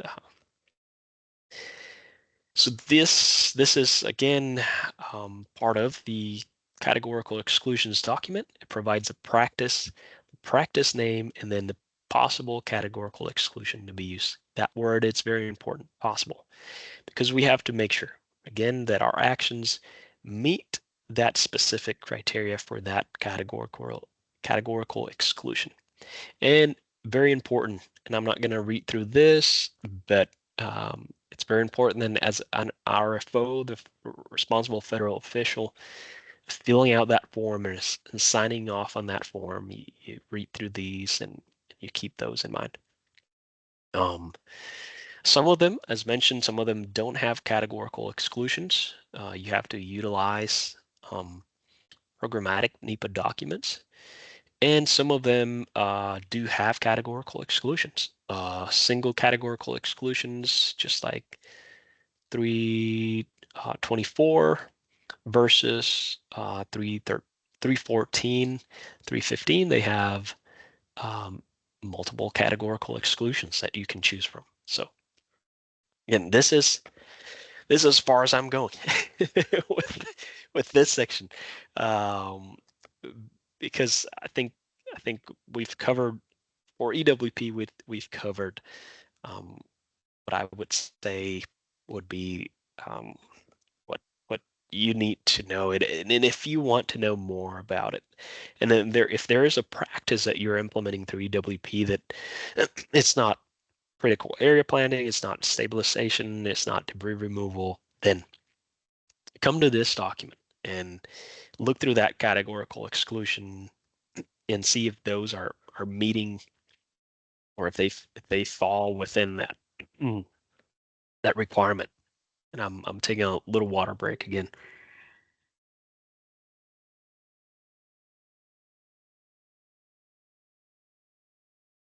Okay, hopefully you all didn't hear that, because that was a big gulp of water. Mm.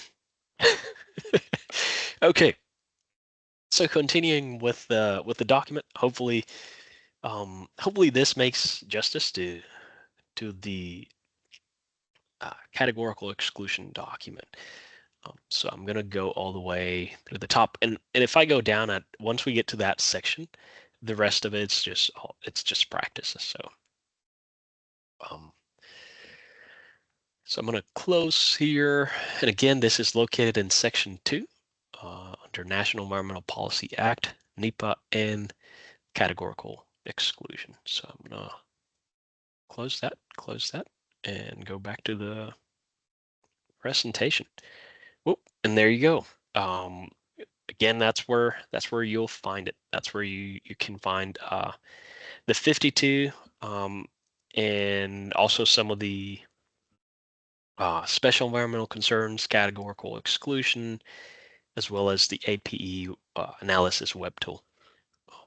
And again, Section 2, NEPA, or National Environmental Policy Act. I'm going to go back because I do want to, well, we'll do that here in a minute. I'll share with you, this is a little bit outdated, but there's a section here. As you can see, we have several examples for land uses. There's a section under the CPA 52 that it's for EWP specifically. So you'll have some examples, and I'm going to pull one of those. So you can see a CPA 52 completed for a project that was actually um, um, funded through EWP, and how that CPA 52/ environmental evaluation was completed. Okay, so with that, a few things I want to keep. I want you all to keep in mind is to utilize the most current CPA 52 form, or the most current environmental evaluation form.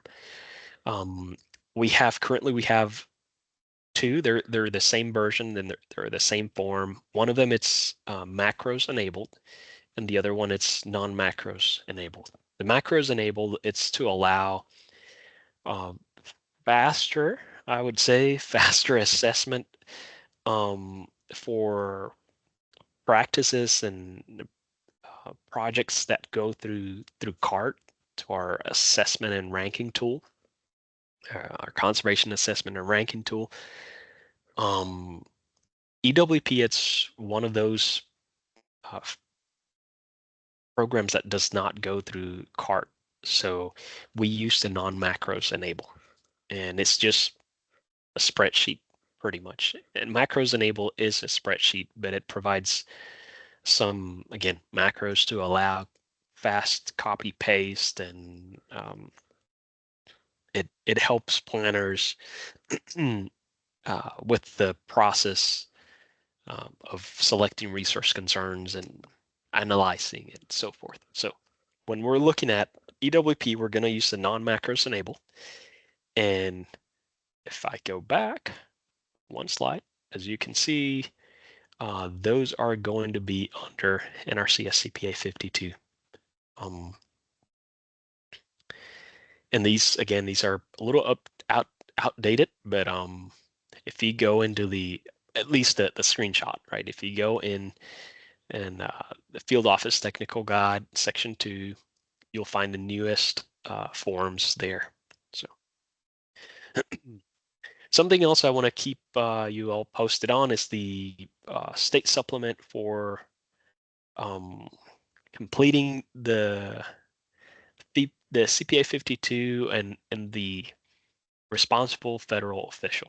So it's very important that we keep this in mind when we are completing the CPA 52. And some of the wording here, it's going to be changing. So this state supplement will be updated to match the new National Conservation Planning Policy. So keep that in mind, but it still applies, right? It still applies. So the purpose of the document it's provided, and it's, again, the procedure for NRCS assisted programs when we're completing this CPA 52. So the RFO is the responsible federal official, and we provide a definition of that responsible federal official, which is, in our case, is a certified conservation planner. In this case, would be a level 3 or level 4, and those are the wordings that are going to be changing. That have that designation and are delegated the authority by the state conservationist to serve as the responsible federal official when it comes to NEPA. So whoever fills out the form could be a planner, could be a partner, but whoever signs off on that form has to be a conservation planner level 3 or level 4. And they are again, the responsible federal official. It's when you're signing that form, you're taking responsibility for that assessment. So someone else might have filled out that assessment, but you are taking responsibility for it. So this is not to scare. I've signed many CPA 52s. I still do. This is just to let you know that, hey, you might want to look at that form before you sign it. Make sure that everything's in order. Make sure that the procedure has been followed, that process of completing that CPA 52 has been followed. And if it hasn't, you're good. If you have categorical exclusions, you're covered. If you have programmatic exclusions, you're covered. But just make sure that the process it's completed correctly, because you might be covered by a categorical exclusion or programmatic, but if the process was not completed correctly and it was not analyzed correctly and potential negative impacts could happen, then that's when the responsible federal official becomes responsible, right?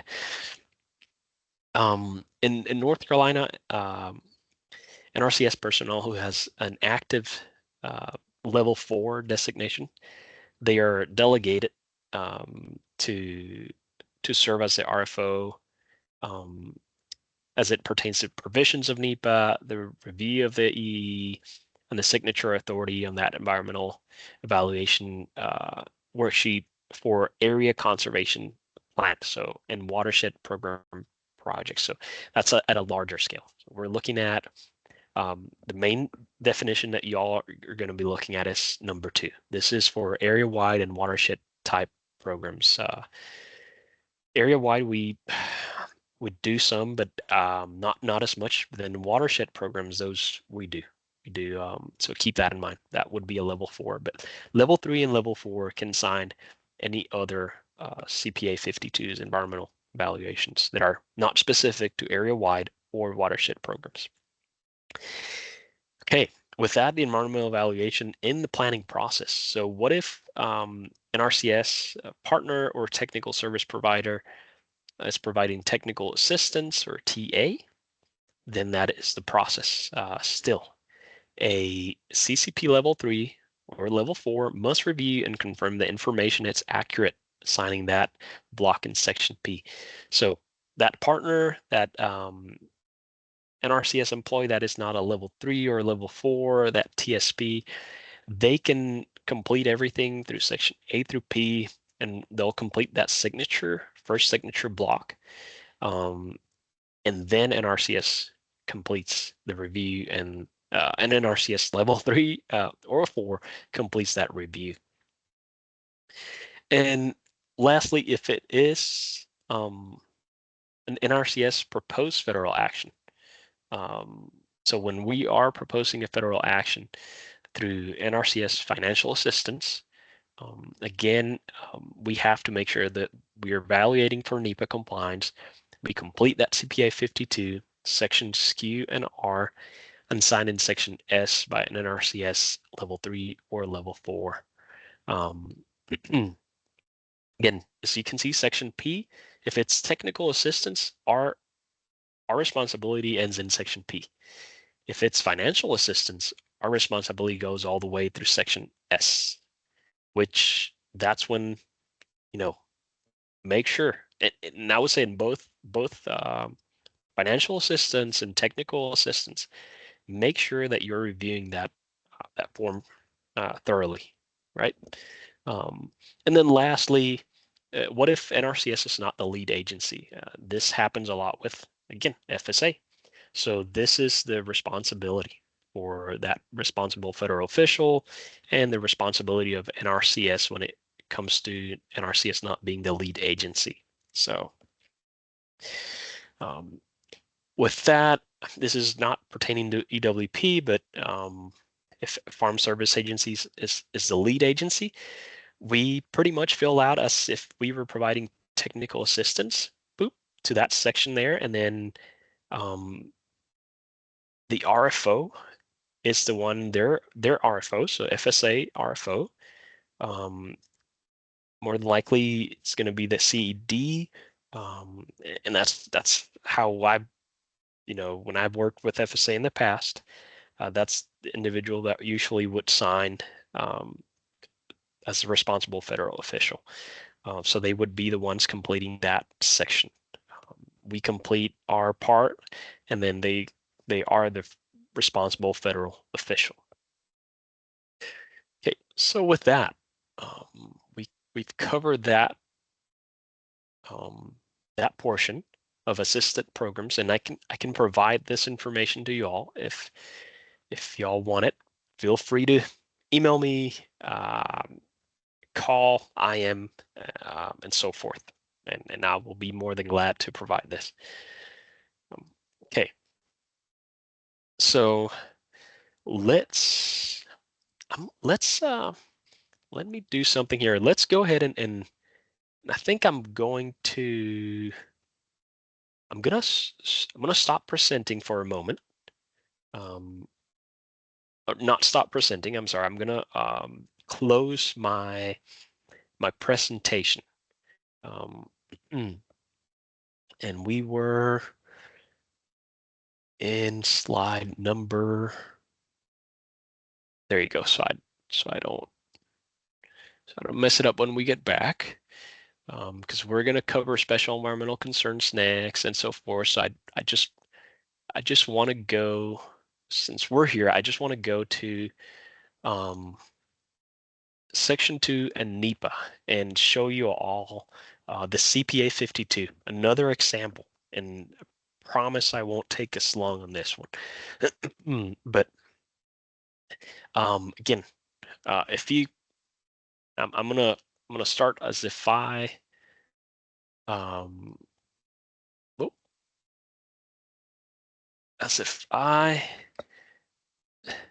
didn't know how to find it. So I'm gonna type in EFOTG NRCS, and Google seems to be pretty smart today, so I'm gonna click on that, and it should bring me here, and I can select my state, in this case North Carolina, and personally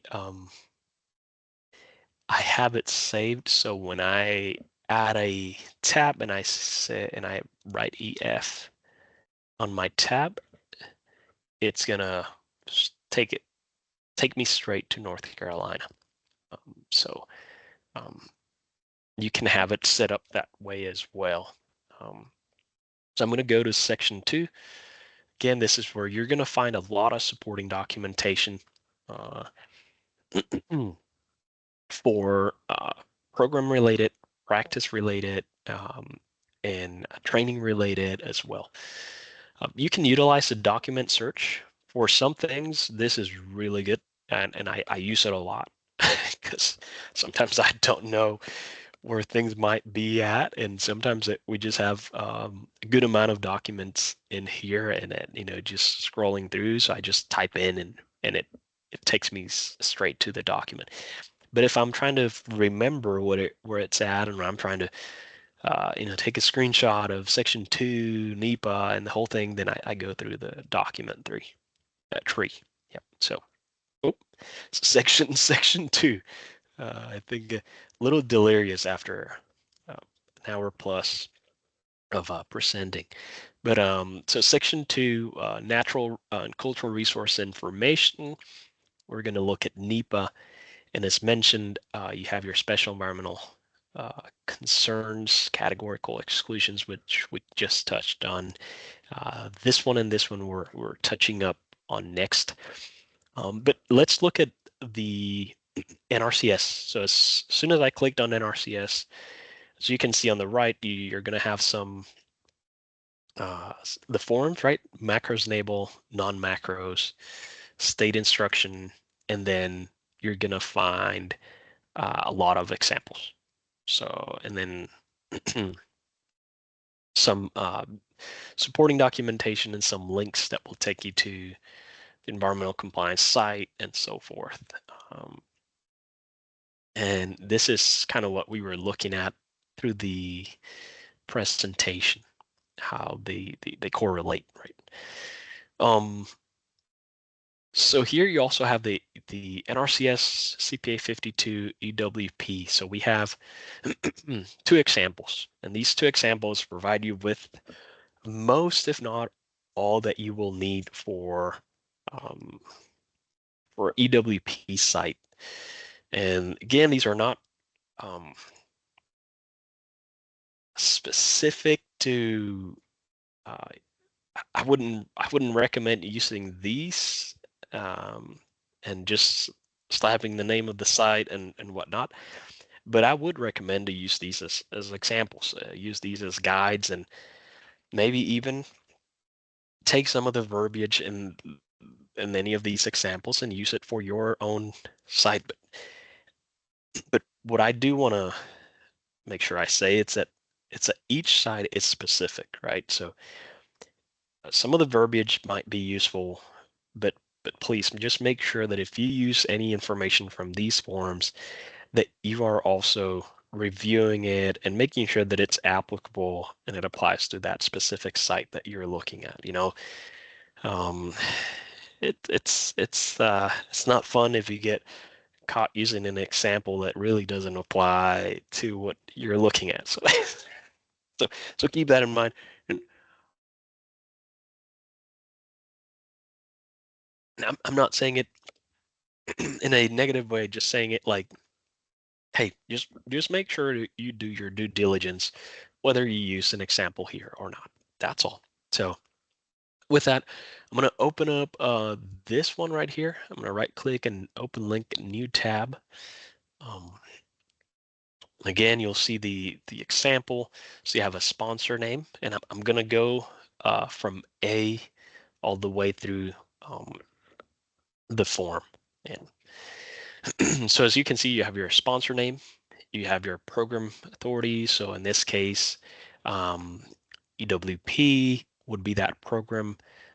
If there's an ID number for that specific site, I would include it there. Same as here, you have your DSR number here. If you want to include a farm track, a location, Latin long, which those will be on some of the other forms. I would keep it, DSR number, right? As simple as possible. And then the objectives. Again, I'm going to zoom in a little here because this is Florence, so restore to pre-Hurricane Florence conditions with bank stabilization. critical area planting and sediment removal, protect roadway and utilities for further erosion. Your need for action. What are you doing? There's an excessive channel bank erosion and sediment deposit, threatening roadways, culverts, and utilities. Then no action. What would happen? So that threat, it's going to increase, it's going to stay there, and it's potentially going to impact public health and safety. Again, public health and safety, uh, life and property, those are very important. Alternative one, practices that we're going to be utilizing to, what are we doing? Stabilizing the bank, removing that sediment, and removing hurricane debris from main channel. Again, these are all pretty good,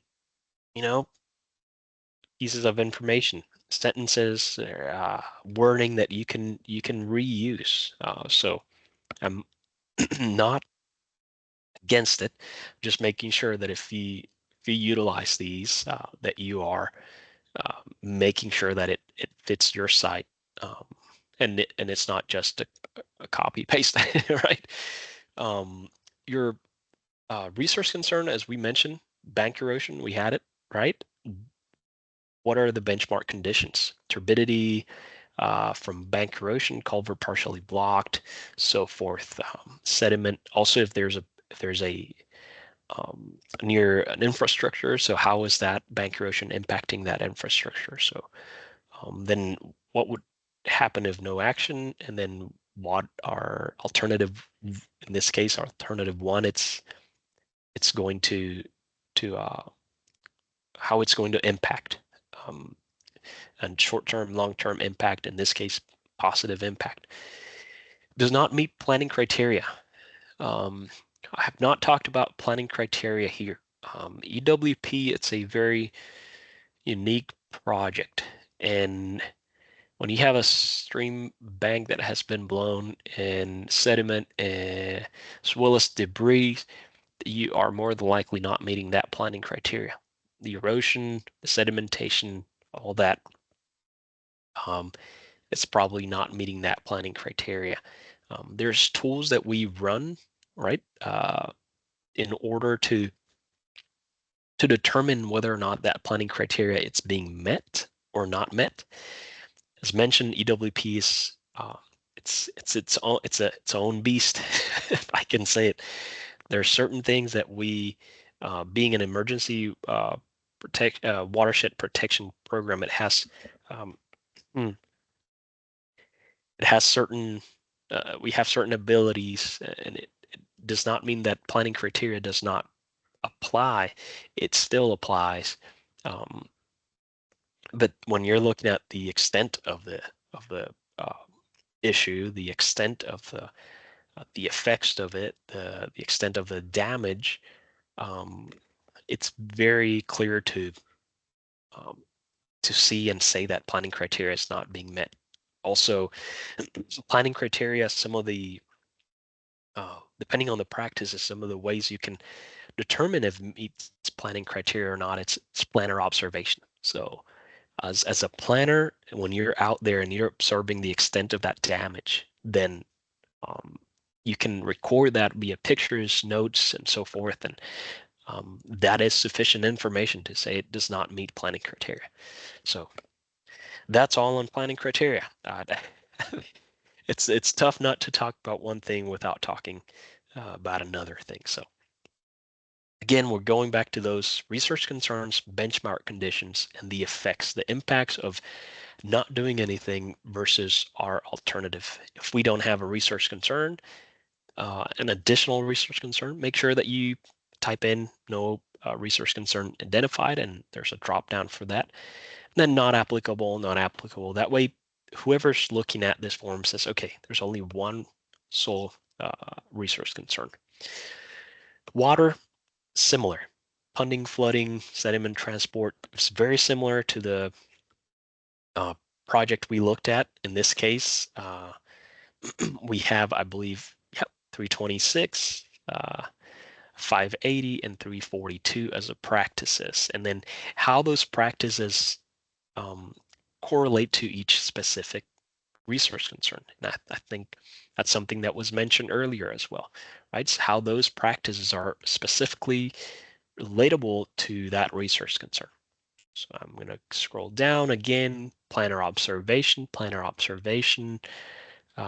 We determine that this specific scenario does not meet planning criteria. We're not checking it here because the impact of our alternative one will meet planning criteria. So no additional alternatives or assessments or um, determinations are needed to determine whether or not it meets planning criteria or to get it to meet planning criteria. So again, if no additional resource concern has been identified, make sure to note that. In this case, we have air, which there are no resource concern identified. Plants, again, no resource concerns identified. Aquatic habitat, this we do. Again, benchmark, no action effects. Usually it's going to be not meeting planning criteria. And then alternative one, what the effects, impacts, in this case, positive impacts are to those. Energy, similar. Again, human, economic, and social considerations. It's very important to keep in mind. How are these going to impact, in this case, public health and safety, and risk, just risk in general. In this case, would be possible road and culvert failure. And how are we recording these? In this case, you can see that it's the same, right? Does it apply to both? Yes. So if if no action is taken, conditions are going to continue to cause more bank erosion. Public roadways will be impacted. It could fail.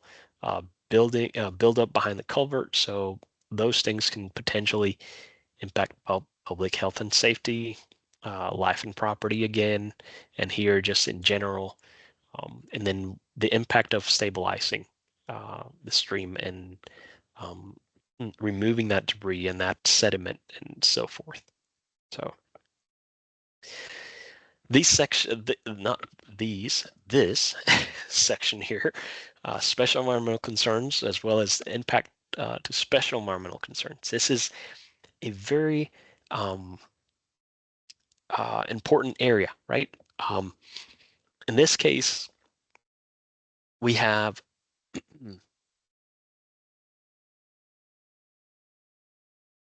the APE tool, which we'll look into here in a bit. But in this case, what we're utilizing, it's for as an example, we're only going through Clean Air Act.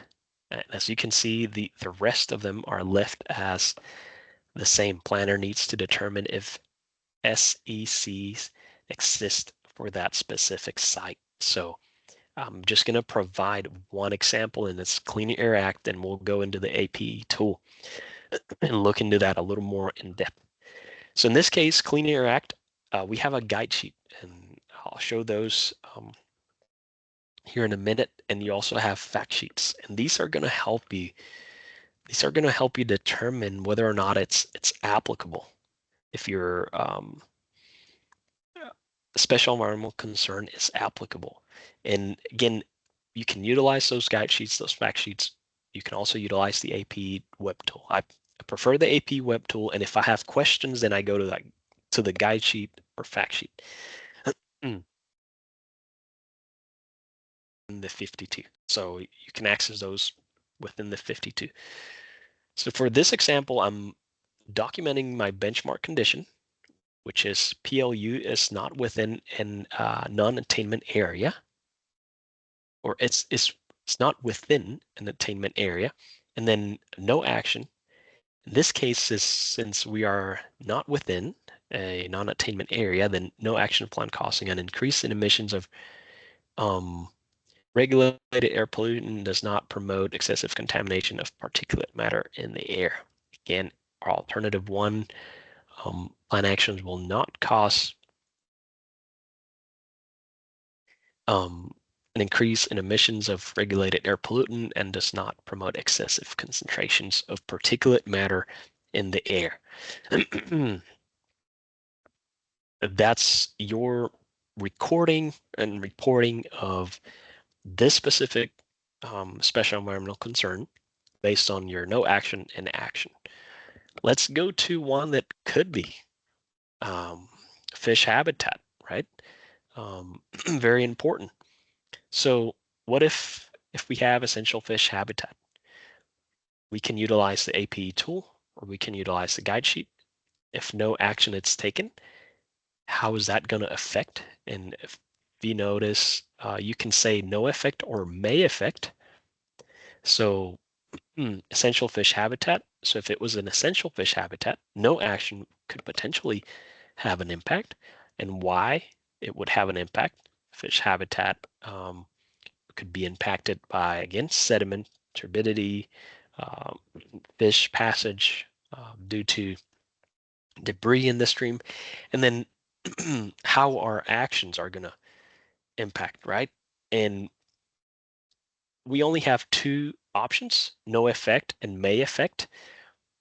When we're taking an action that it's positively impacting, more than likely you might have in this case, fish habitat, you might have a may affect because of the work that you are doing is within the streams, could potentially have an effect, but the outcome of that may effect is going to be positive. So you are going to record your you are going to record that effect and make sure that you're recording it in a way that presents that effect as a positive effect. And again, we'll look into that as we go through the APE tool. Same as cultural resources, that's another one that comes up a lot. So no action could potentially impact a cultural resource, historical property, etc. In this case, our actions, depending on the practices, we assess those and determine whether or not they are. We might have an effect on those. And again, it's always going to be majority of the time, 99% of the time, our actions are going to have positive impact. So keep that in mind as you. That's why it's so important to keep that in mind as you go through the whole 52, because some of these you could doubt yourself. I have done it. I'm like, I'm not sure if this is going to have a negative or positive impact. Well, what is the end goal? What is the end uh, output, or what are we trying to accomplish, and what are the effects of those actions and that goal in general on this specific project? So keep moving forward. Again, easements, permissions, as we talked about it earlier. Some of these, more than likely, when dealing with stream type work, you're going to have nationwide permits and also DEQ, Department of Environmental Quality, and so forth, regulations that need to be followed. The impacts or cumulative effects, those are both, again, no action, usually negative. Alternative one, positive. So best meets the purpose of the need for action. And boop, that's simple. What level? Majority of the time is going to be local. If we're looking at area-wide plans and so forth, then we might be looking at a larger area, but most of the time you're going to be looking at local. If a TSP completes the form, they sign. If this would be applicable as well for like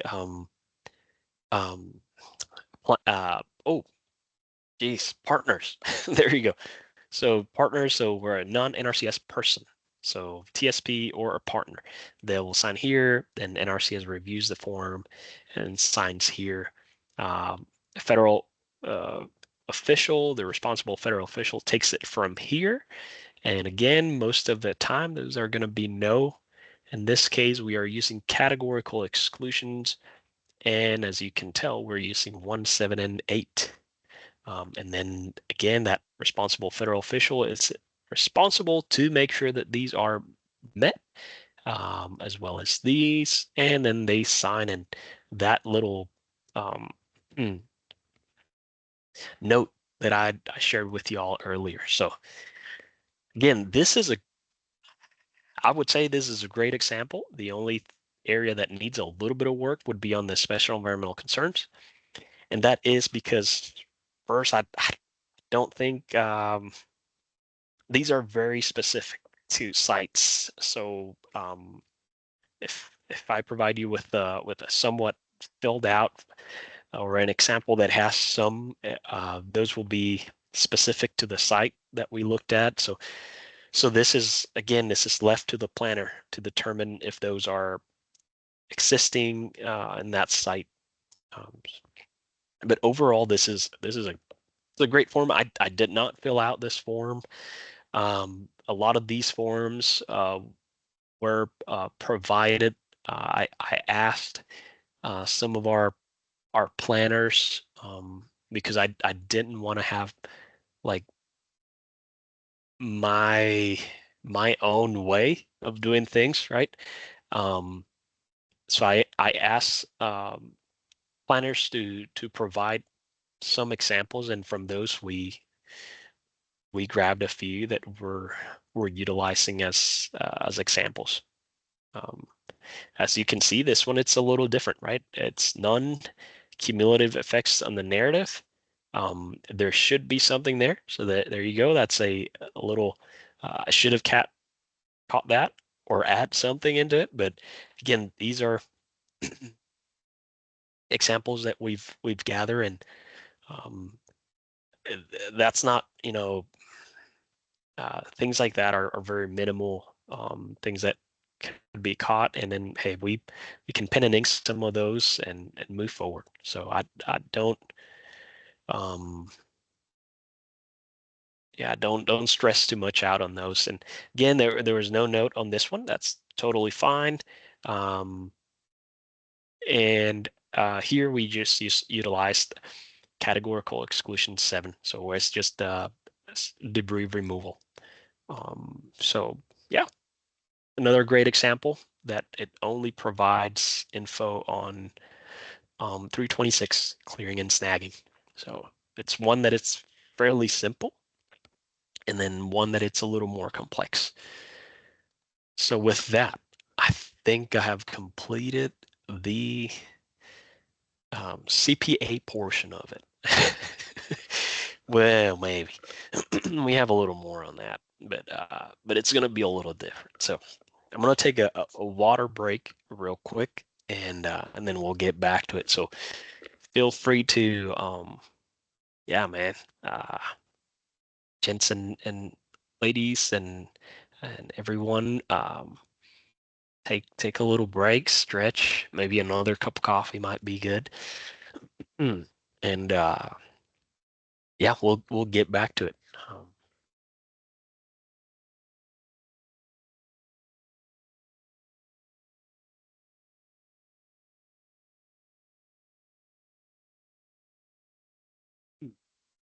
Okay, so I'm back.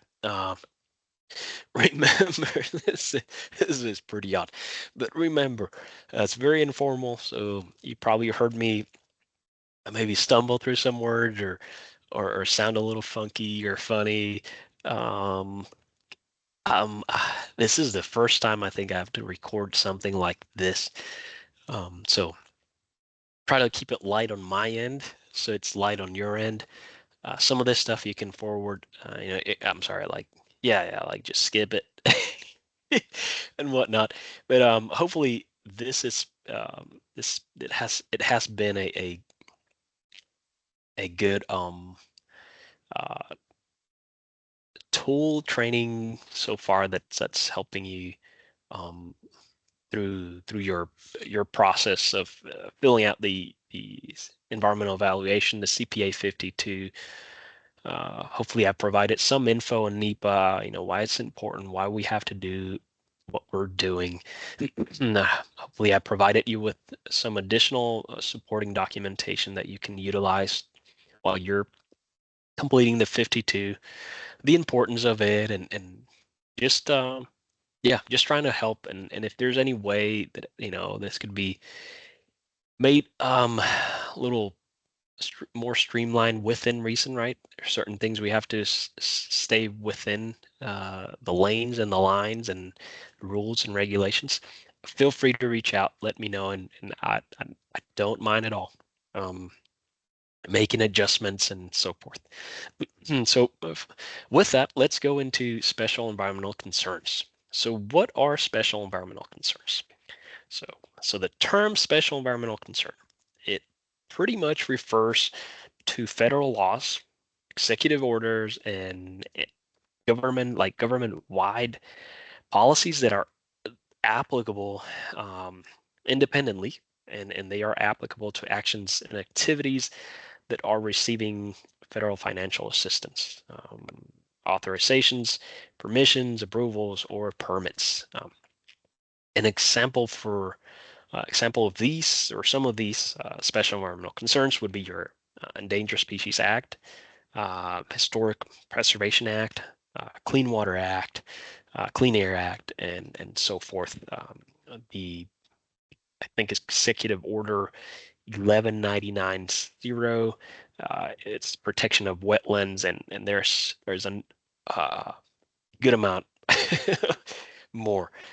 So as you can see on the slides or the images, so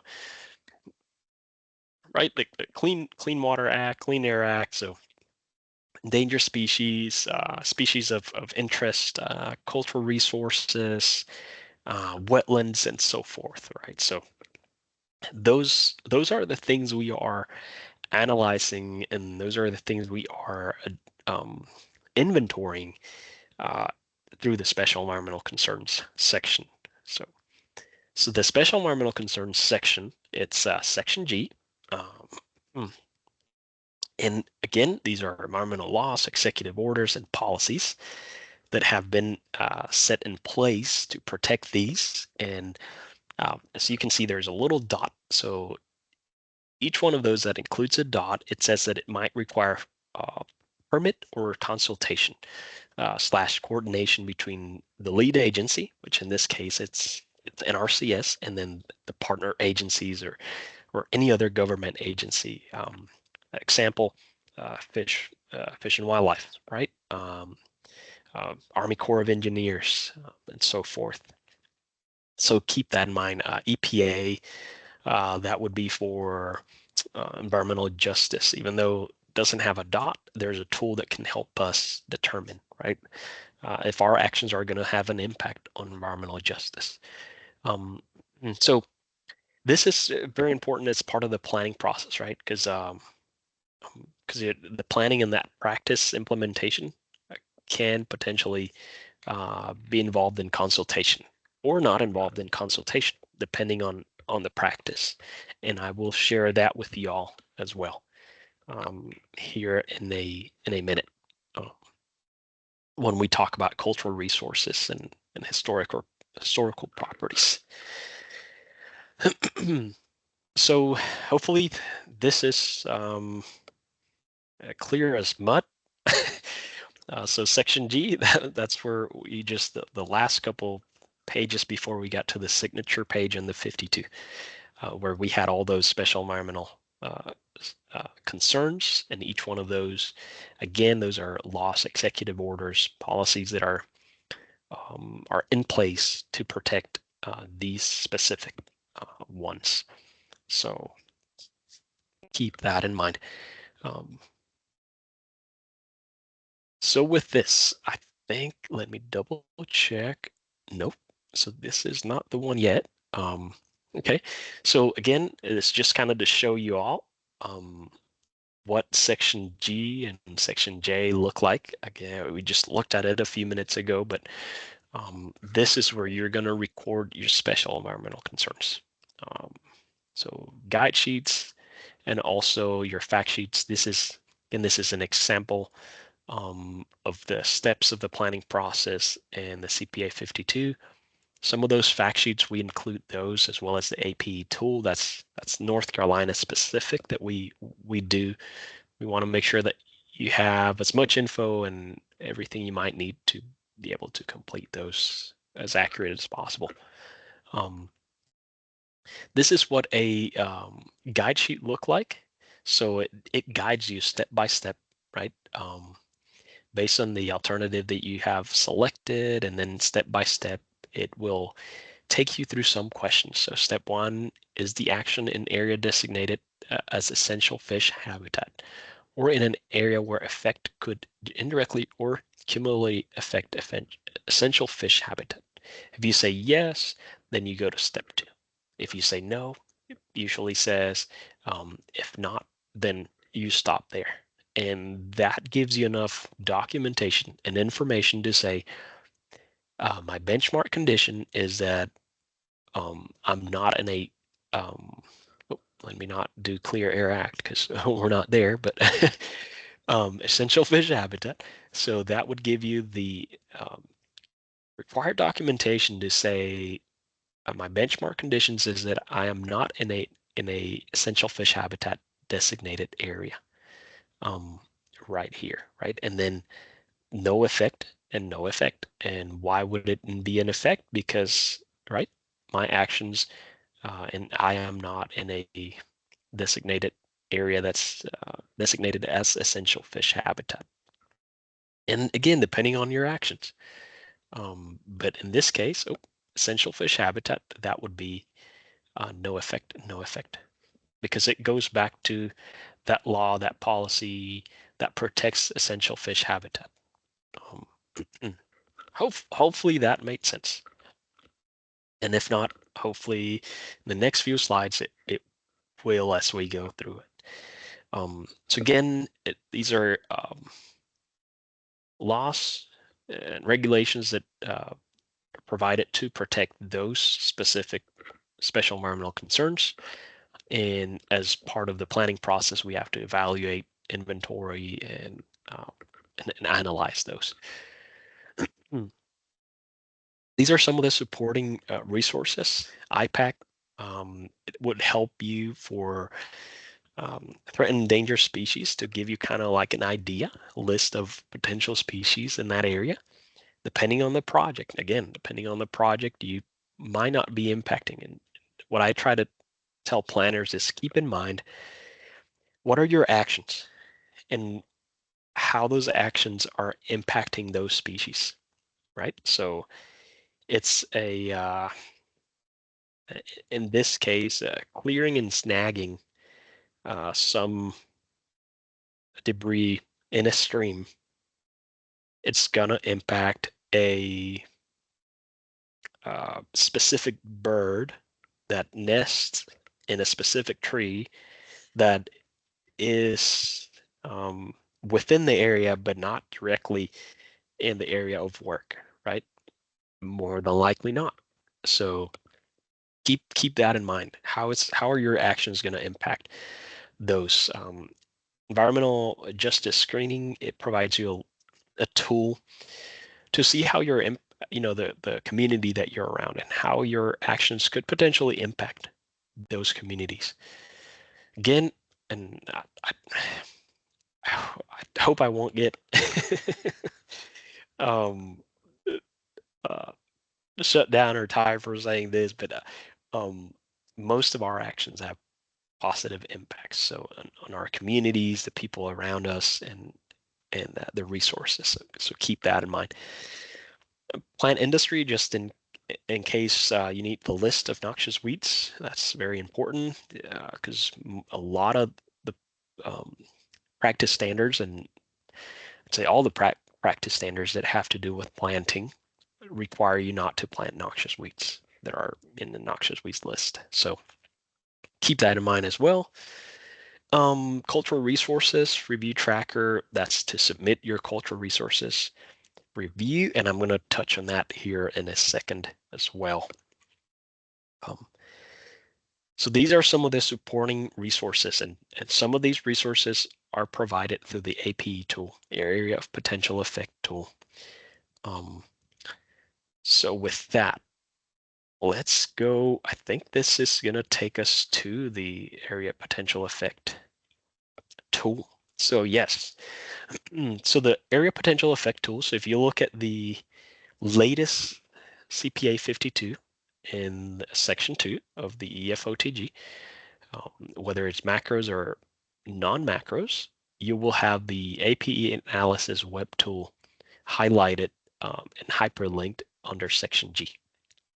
And it looks something like that. So I'm going to look at this specific site, and then we're going to go through some examples. I'm not going to do all of them, but I'm going to go through some examples. This tool, the APE tool, it's also useful for others other things, right? Other applications, and I'll try to mention some of those as I go. But again, I'm going to specifically devote this to EWP. So it's a little slow on my end, but hopefully you are able to see it. Okay, there we go. So it provides a little bit of a description, performance of that tool and the terms of use of this tool. Keep in mind that a lot of the layers in this tool are layers that we don't manage.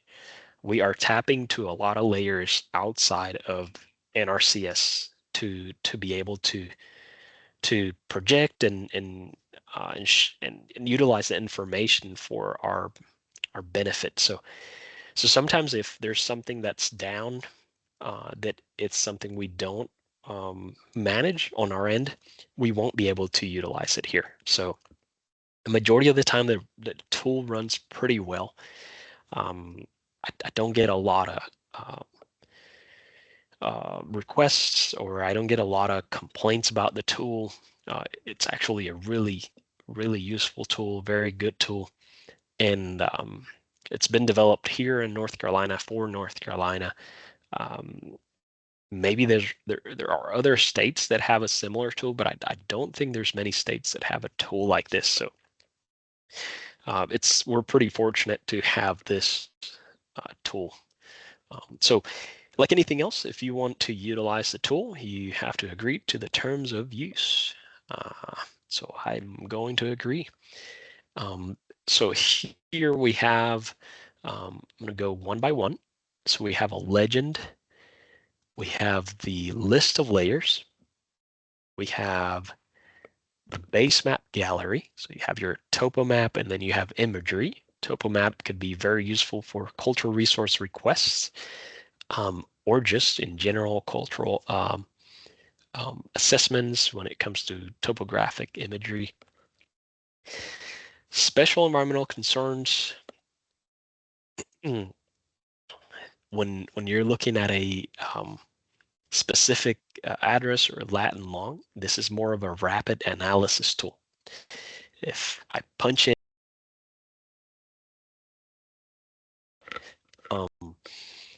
it will give me specific to that Latin long and the results within 500 feet, or as much as five, all the way to 50 to 80 feet. Usually for purposes of EWP, I keep it between, I think, 25 to 50 feet, depending on the site and depending on what happened, right? But that's usually what I'm looking at. I don't think, depending on site specific, but I don't think more than 100 feet on each side of that stream it's necessary. But I can be completely wrong, and I would say that is site specific. The majority of what I've seen within 50 to 100 feet, it's ideal, and you'll see that as we go through an example here. So that's a rapid analysis tool, and this is more of a report tool, and I would say this is a very useful report. So my preference, and I'm not trying to sell it, but my preference is to always utilize the report tool, unless you're if you're looking for something really quick, but the report tool will help, it will print out a report for you with all those special environmental concerns and potential effects, whether it applies or does not apply based on the layers that we have. So that's home, that's default extent. This is a location that you're looking for, or a specific location. Previous extent, if you have changed from, one site to another side and so forth. You can draw on the map. Um, all these are available for you to utilize. You can measure area, distance, specific lat and long. You have also several different units that you can measure on. Again, same here, and degrees or the MS. So again, these are tools that you can utilize as part of your AEP tool. And again, you don't have to utilize this tool for specifically special environmental concerns. If you don't want to fire up CD because it's a little too slow and you're just trying to get a map, maybe this is a good spot, right? An unofficial map, right? Unofficial planning map. This is a good spot. Let's see. So with that, I think I've covered most of the um, basic actions tools within the APE tool. Now I'm going to share with you kind of like how I go about it, and then a little bias. I'm going to share my preferences. First off, I always come to my layers and I turn all my layers off, because and I will show you, if I turn all my layers on, and I know they are all marked, but if I would have started zooming in when they were kind of like unmarked, let's see if layers will start to pop up and it gets really, really busy. It slows down the performance of the tool, but also it gets super busy. So I'm just going to randomly zoom in right around here.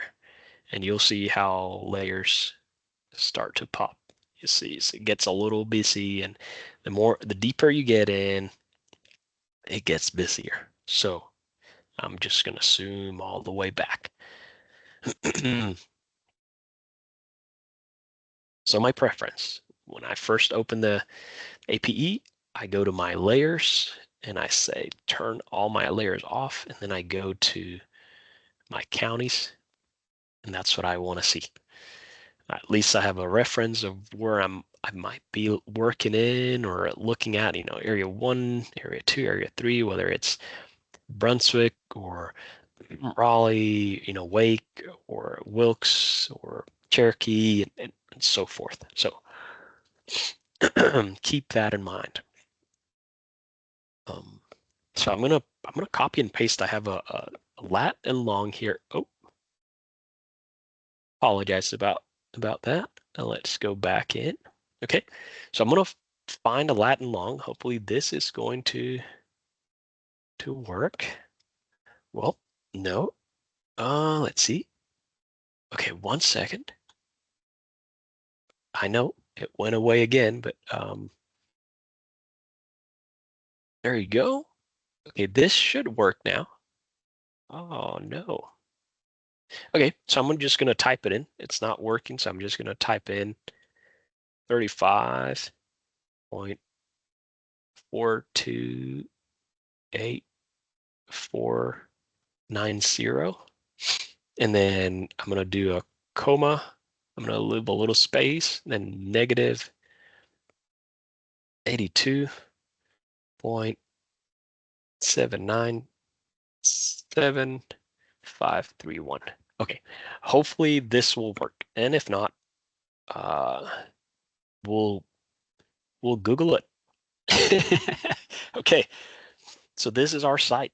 So if I zoom in, if y'all remember that image that I shared with you on the slide, this is our site. So we had I'm gonna close that. Haywood County again. And if I want to play around with my imagery, let's see, Pisgah Creek. So right there, and this is Pisgah Creek Road. The storm came through and it hit this section here really good. It also hit this section here. That was the property that we were looking at. It ate all that that bank. As you can see, there's already some rock here. So I'm just assuming, I haven't been to this site, so I'm just assuming that at some point, and it's probably the way the water moves. And again, I could be wrong on this, but let's say the water, it's moving this way, maybe, or this way, either way. But it seems to me, it seems like water comes through pretty good, pretty quick through here, and it hit that section, and that energy just transferred straight to this. So water flowing, a lot of water flowing, boom. And at some point it started eating this section right here, and it was reinforced with rock riprap. Now the energy, boom, it just transfers straight to this section. So it ate up this whole section here. That's my assumption. Could be completely wrong, but that's what I perceive based on pictures and the area. So, okay, I'm going to stop rambling on that. So I have my imagery, I have my location, I have my site. So now I'm going to go to my special environmental concerns, because again, I'm just looking for that specific.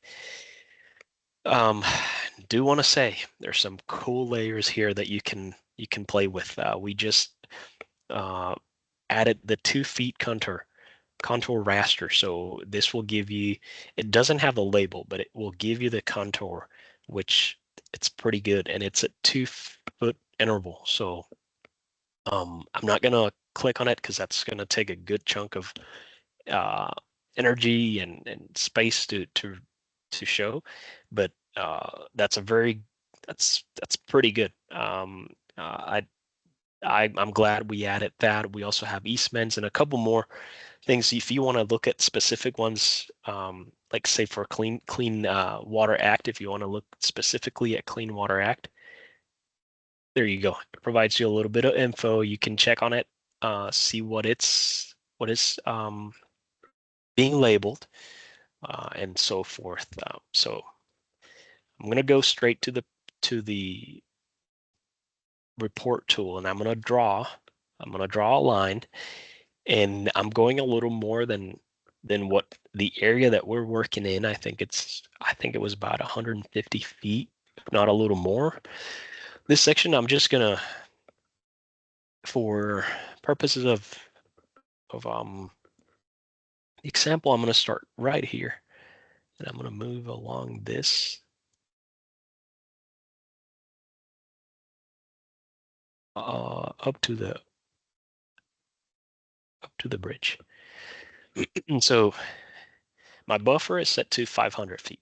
I don't need all that, right? Remember, when we're working on EWP, working on streams, we're working within, no more than 50 to 100 feet within that area. So I'm gonna do 50. I'm gonna do 50 here, just for purposes of this example. And I'm just gonna click outside of that box, and it's gonna readjust, even at 50. And that's why I would say less than 50, right? But between 50 and, again, 25, I wouldn't go any less than 25. 50 is a good spot, and I wouldn't go any more than 100 feet, because 100 feet, if you want to just see the example, it's that much more. At that point, you're including potential environmental special environmental concerns that might not be applicable to the site that you are specifically working in, right? 25 feet, let's see how that looks in this specific case. Looks pretty good. Looks good, but remember that picture that was very close to the house. So I'm going to do 50. And again, that's why I said earlier, it's very site specific. But 25 to 100, that's a good sweet spot. So I have my area of potential effect, and I'm going to create that report, and it's going to do a little bit of thinking for me. And as you can see, there's some of them that are 0, some of them are 1. Majority of them seem to be 0 at this point. You'll see that some of the ones that are 1s, these could be just special environmental concerns where consultation outside of the tool it's needed. So for Clean Air Act, we might have to use the guide sheet. For Clean Water Act, we might have to use the guide sheet. Cultural resources, we might want to see the undertaking list and submit a cultural resource request form, right? So environmental justice, that's when you can potentially utilize the EPA environmental justice tool. Endangered species, that's when you can utilize IPAC. In this case, it's a Trout County. So again, maybe our actions, are they going to positively impact that fish habitat? In this case, Trout County. So those are majority of the ones that will show up as 1. Again, it doesn't mean that they're not being flagged because they have an impact. It means, hey, this is within your area of interest. Highly consider taking a look at this, right? So I have my list here. Anything that says 0, you can be about 100% certain that it's non-applicable to your site. And a pretty good example, coastal zones, where we are not on the coast. Neither we have coral reefs up in Haywood County. So, keep that in mind. Cultural resources, historic properties. This is based on layers. There is none found there. However, doesn't mean that cultural historic properties or artifacts or so forth might be in that area, right? So that's why we have that there, that the process is to complete that cultural resource request form. Okay, so now that I have my list, I'm going to go to my print. And I'm going to zoom out a little, and I'm going to make this kind of center so it looks good on my report. It might take a second for that image to come through. But as you can kind of see so far, you have the special environmental concern, the name of it, the count, the area, and the length. So the area in this case would be, if it's considering that area within the line and the 50 feet buffer that we provided. So that's the area we're looking at. Up here, it tells you the total area of that segment that you're looking at. You can modify this. You can specifically write down, Pisgah Creek, by Pisgah Creek Road, or special environmental concern screening report for Pisgah Creek site, blah, blah, blah. You can also enter some comments here as well. The day that was completed, again, the area potential effect, and then the summary. And the count is just letting you know, hey, you got a hit. It's within your area of interest. The area, it's what's that potential amount that you're looking at of that area of interest could be impacted. Clean Air Act, right? We're looking from above, the whole thing will be impacted. Clean Water Act, wetland inventory. National Wetland Inventory. There may be a potential of 0.39, and we'll look at the report to see specifically what is this referring to, right? So, okay, so we have our nice little map. Just depict that area that you're looking at in area of potential effect. The rest stands. You can update this, gives you the area, date and time. You can add any comments. Sometimes I do, sometimes I don't. Sometimes I just boop, put it with the CPA 52, and that's it. That's as far as I go in terms of adding a name or a description. That is completely left up to the planner. Clean Air Act, again, we looked at that, Clean Water Act. So you're going to have the count in the area, the name for each one of them. Again, anywhere where you see a 0, I wouldn't worry about those. Those are no effect on your CPA 52 under section G and J. Ones that you have a count, consider those, right? And again, Clean Air Act, Clean Water Act, cultural resources, endangered species, environmental justice, some of those like invasive species as well, bald eagle, golden eagle. Some of these are automatically are going to always pop because you're going to have to look somewhere else to make sure, or utilize the guide sheets to make sure, right? So once you have that, you get an idea of what you need to look at. And then you have a little bit of more in-depth in terms for each of those special environmental concerns. And it gives you a little bit more info on what you might want to look at. So Clean Water Act, waters of the U.S. So U.S. Fish and Wildlife Services, National Wetland Inventory. Oh, okay, there's no wetland. We're just looking at a riverine. So, right, Pisgah Creek. So that 0.39, it's probably the area within that area of interest that creek falls in. So you said, okay, no problem. So yeah, no, that's not a big deal. Cultural resources, yep, you have to follow the process, and we'll talk about that here in a second.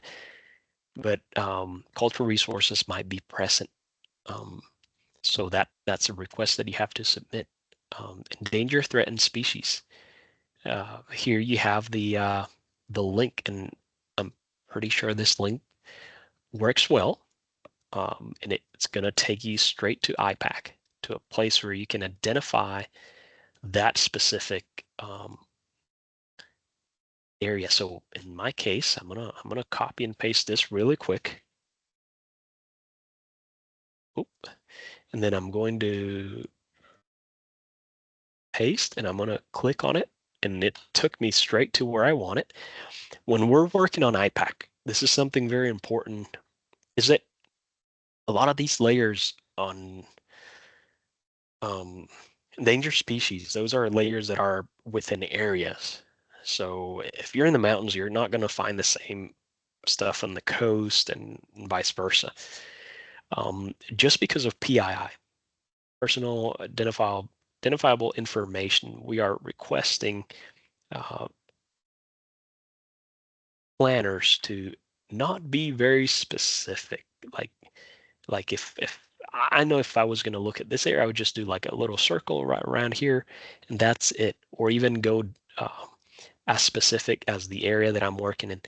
But for PII, we're asking employees to just do a big circle around the area, because we're depicting potential property that we might not want to have so specific described in the tool, just because our agency requires PI, right? And even though we don't know if they are recording what we're doing here, if we get too specific, and a species comes up and um, they're tracking, we're just asking to make sure that we are protecting our clients as well as doing the best we can to help our clients too. So, but long story short, because of PII, we are asking for planners to just depict a larger area, and it's not going to impact a ton in terms of your uh, threatened and endangered species. Why? Because these are layers by county, by area. So hit continue once you have your area, and it's going to give you a list. Endangered species, bald and golden eagle, migratory birds, wetlands, and so forth. Very similar to what you're seeing here. So when you look at the wetland stuff, when you look at some other information, it's gonna be there. So keep that in mind. Um, you can print this report, um, and keep in mind that again we're looking at how our actions are going to impact these species. In majority of the time, it's a positive impact. However, at times we have to consult. If you have any specific questions, reach out to our state biologist, Don Barker, and he will be more than happy to help with that. And if we need to consult with the Fish and Wildlife, we will consult with the Fish and Wildlife to make sure. So, but that's pretty much it when it comes to IPAC. You have your site, you locate this site, and you pick that area larger than what it is, right? Just to keep that PII, and then you get your list and you consult from there. Environmental justice, very similar. Environmental justice is a tool that you can utilize to determine your demographics and so forth, and how your actions are going to impact those within that area. So, so essential fish habitat, we have Trout County. So again, keep that in mind when you record that in your 52. What's the impact of no action versus alternative one, right? And um, and as a benchmark condition under that specific special environmental concern, you can say, as per the APE Tool report, we are within a essential fish habitat um, county or area, and then it's designated as a trout county. So that's something you can utilize as part of your documentation. Again, floodplain management, invasive species, that should take you to the, oh, okay, this one's not found. I know, no, for a fact, the one I do have on the link is the correct one, but if you can't find it, and we'll try to correct that link as soon as possible. I would say NC.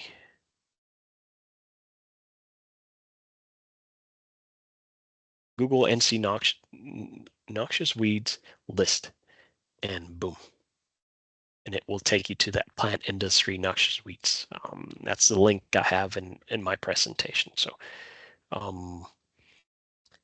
and so forth. You continue on all the way through, and that gives you each of your special environmental concerns that you need to consider through the environmental evaluation. And I think it doesn't get better than this, and it could, but when you've only seen this and it works really good, then it's hard to say there might be something better. But there could be something better. Again, it's not a perfect tool. It has its flaws, and it would be nice if we could pull in some of the noxious weeds or some of the endangered species with just this within this document. That would be great, but agreements between agencies and so forth, it's way above our pay grade. And it's something that we are talking about, but this time we don't have a whole lot on it. So with that, I think I want to go back to my presentation. I think that concludes most of what the CPA 52 portion in terms of special environmental concerns includes. With that, let's go ahead and again, if you want to take another little break, I don't have anything funny to say, or well, not funny, but you know what I mean.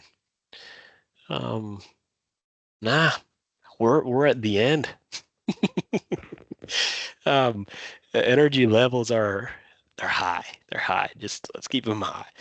I'm just kidding, but yeah, no dad jokes or anything like that. So feel free to take a break, drink a little water, stretch, do your thing, and pause, um, work on something else.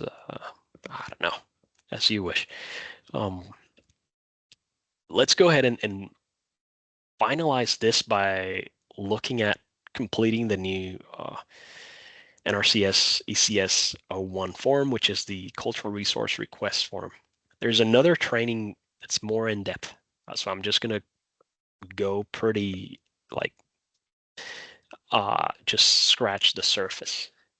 So cultural resources, again, I think the word pretty much explains what it is. It's so resources that we might found in the landscape that have a cultural value. So cultural resources have a cultural value, and they can range from buildings to artifacts and many things, bones and all of it. So we have a form that has to be completed as part of the process of the CPA 52, cultural resources, historic properties, and so forth. This APE map, it's from in this case, it's from a dam work that we are working on, and it's just, again, just to depict that area of interest that we're looking at.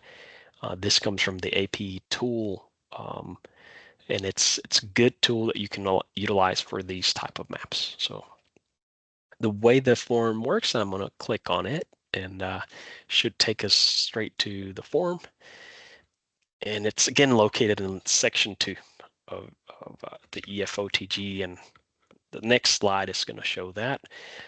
But you have a link to the tracker that you can load that request. You're going to date it, county, type of program. Here, you can do other and type in EWP. Oh, EWP. There you go. So that's something you can do when it comes to EWP. Reference name, so place, location, DSR name, number, that would be your reference. Undertaking practices, I would add the code and the practice. Size of that area, percent ground cover, depending on what you're looking at. You can also have, in this case, if it's water, it's a little bit different. And then I would type of ground cover if present. Yeah, so I would type down there, looking at stream, um, uh, I stream, let's call it the yeah, bottom of the streams, or rocks, or you're seeing a little bit of a debris, or whatever might be within that area, right? So and expected installation date, that's very I would say I usually do a year away, but because that's so subjective to, it can change. Name of that AEP, the quad, something to keep in mind. That's a good reminder. The layers do provide the quads, and let me just double check. here it is, index quads. And you have to zoom out a little bit to be able to see that quad. So here's my quad, right? That's the quad. And these are also in, and then you click on it and it gives you that name. These are also in CD, so you can access it through CD or through here. So good call that came up. Then lat long location. So in this case, I would put the lat and long. I might include that crossroad right there to add it, and then describe if you know or the participant or the landowner knows of any cultural resources at the moment, right? So and then who completed it and so forth. So that's pretty much, once you submit, the cultural resource specialist will complete the below section. So but that is it on the cultural resource request review form. I'm gonna go to the tracker because that's gonna provide you a little bit more info, and hopefully let's see, 1 second. I'm gonna step out for 1 second.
Okay, so let's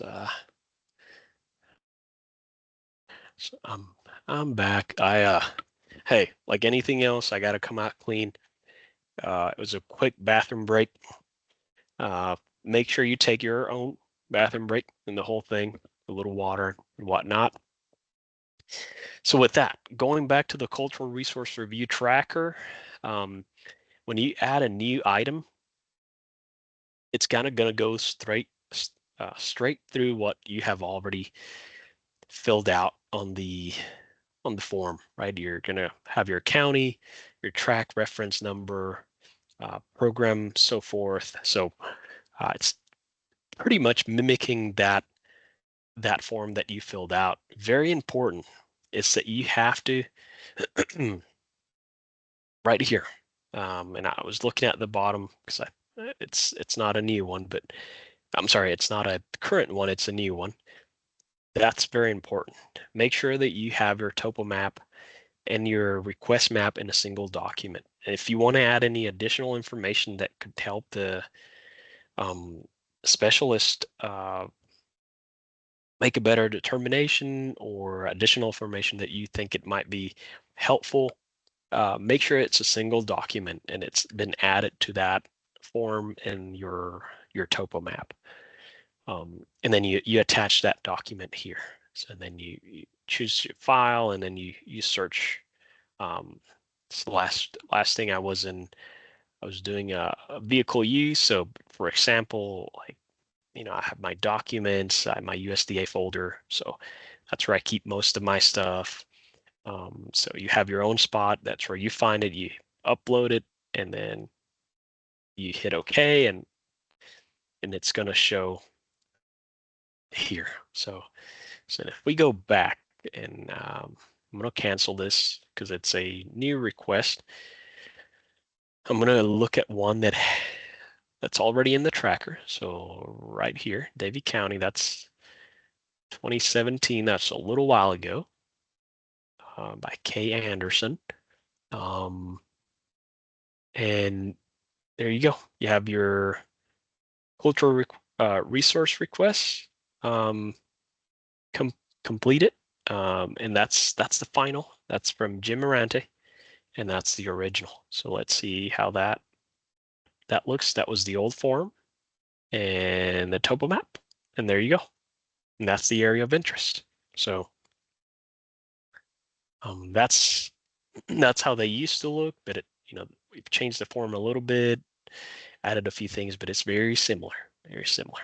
So with that, I'm gonna close the cultural resource request section. I know this cultural resource specialist has a way better training on this. I'm just really scratching the surface on this. And with that, I'm gonna go to our next slide. And the only thing I want to mention here on the cultural resources request form is again, section 2, NEPA, special environmental concerns, cultural resources, and then the review form and undertaking list.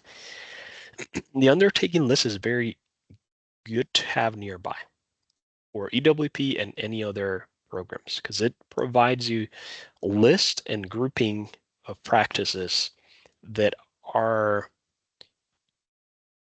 from minimal impact to high impact to cultural resources. And depending on which group it falls in the practice and the guidance provided in that document, you might not need to request a cultural resource form and like a cultural resource assessment. Um, Again, and that's something you can note on your CPA 52. According to Group X, Practice X, cultural resource request, based on the NC undertaking list, it's not required or will not have an impact. However, if it's a practice that might be within that group, but it's still in a sensitive area, you want to have that cultural resource request completed and submitted. But it's a good tool to use. I've used it. Let's say for anything that's like fairly straightforward, like cover crops, no-till, things like that. Very very useful. When it comes to stream work, if we're removing, we're excavating, things like that, then you definitely want to have a resource, cultural resource assessment done at that site. Mm. So with that, I think I'm gonna close out with some safety tips. And I know I'm trying to keep it a little light, right? but on a serious note, safety first, and should be your utmost priority when on site. Make sure you're wearing your appropriate clothing, footwear. Make sure you have your hard hats on. You never know, something from above or anything else, right? Be aware of equipment. Equipment, they are heavy and they can do some damage. So keep that in mind. And the last one, if last resource, don't forget that your washer can be used as a cooler. So I think that's the best one out of all these. But on a serious note, just be safe out there. I think we always say it's not a matter of if we will, it's a matter of when, right? And I was looking at some images of hurricanes and tracking, and it came from NOAA. This is like their historical data on storms and hurricanes and all the things they've tracked over the years. So I don't think we can say, we might not have any. No, I think we have to say when, right? Let's prepare ourselves for when it happens, because it will. And I know we've had several major events lately that have been devastating to our state and other states, and we continue to keep those communities and our thoughts. But keep in mind that, right, it's nature that we're working with, and we can't control nature, right? And we have to work with nature and do the best we can. So with that, I think this is all I have to share. If you all have any questions, feel free to reach out to me by email, IM, call, whatever, and I'll be more than glad to respond to any questions. And if I don't know, I'll find somebody that knows, and we'll get it resolved, answered, and so forth. Yeah, and it could be EWP related when it comes to environmental compliance. Anything program related, I would suggest reach out to Jim Kilgard, our state engineer, as the program manager. But again, anything compliance planning practices that you might have questions, CCP, throwing a few more out there. Feel free to reach out, and hope you all enjoyed this recording. I think I have enjoyed it, and it's as I wanted it to be recorded. Pretty um, non rigid, with a little bit of humor and hopefully a joke or two, but very informal. And again, that's my style, and I'm here to help you all out. And so, if anything I can do to help, just reach out.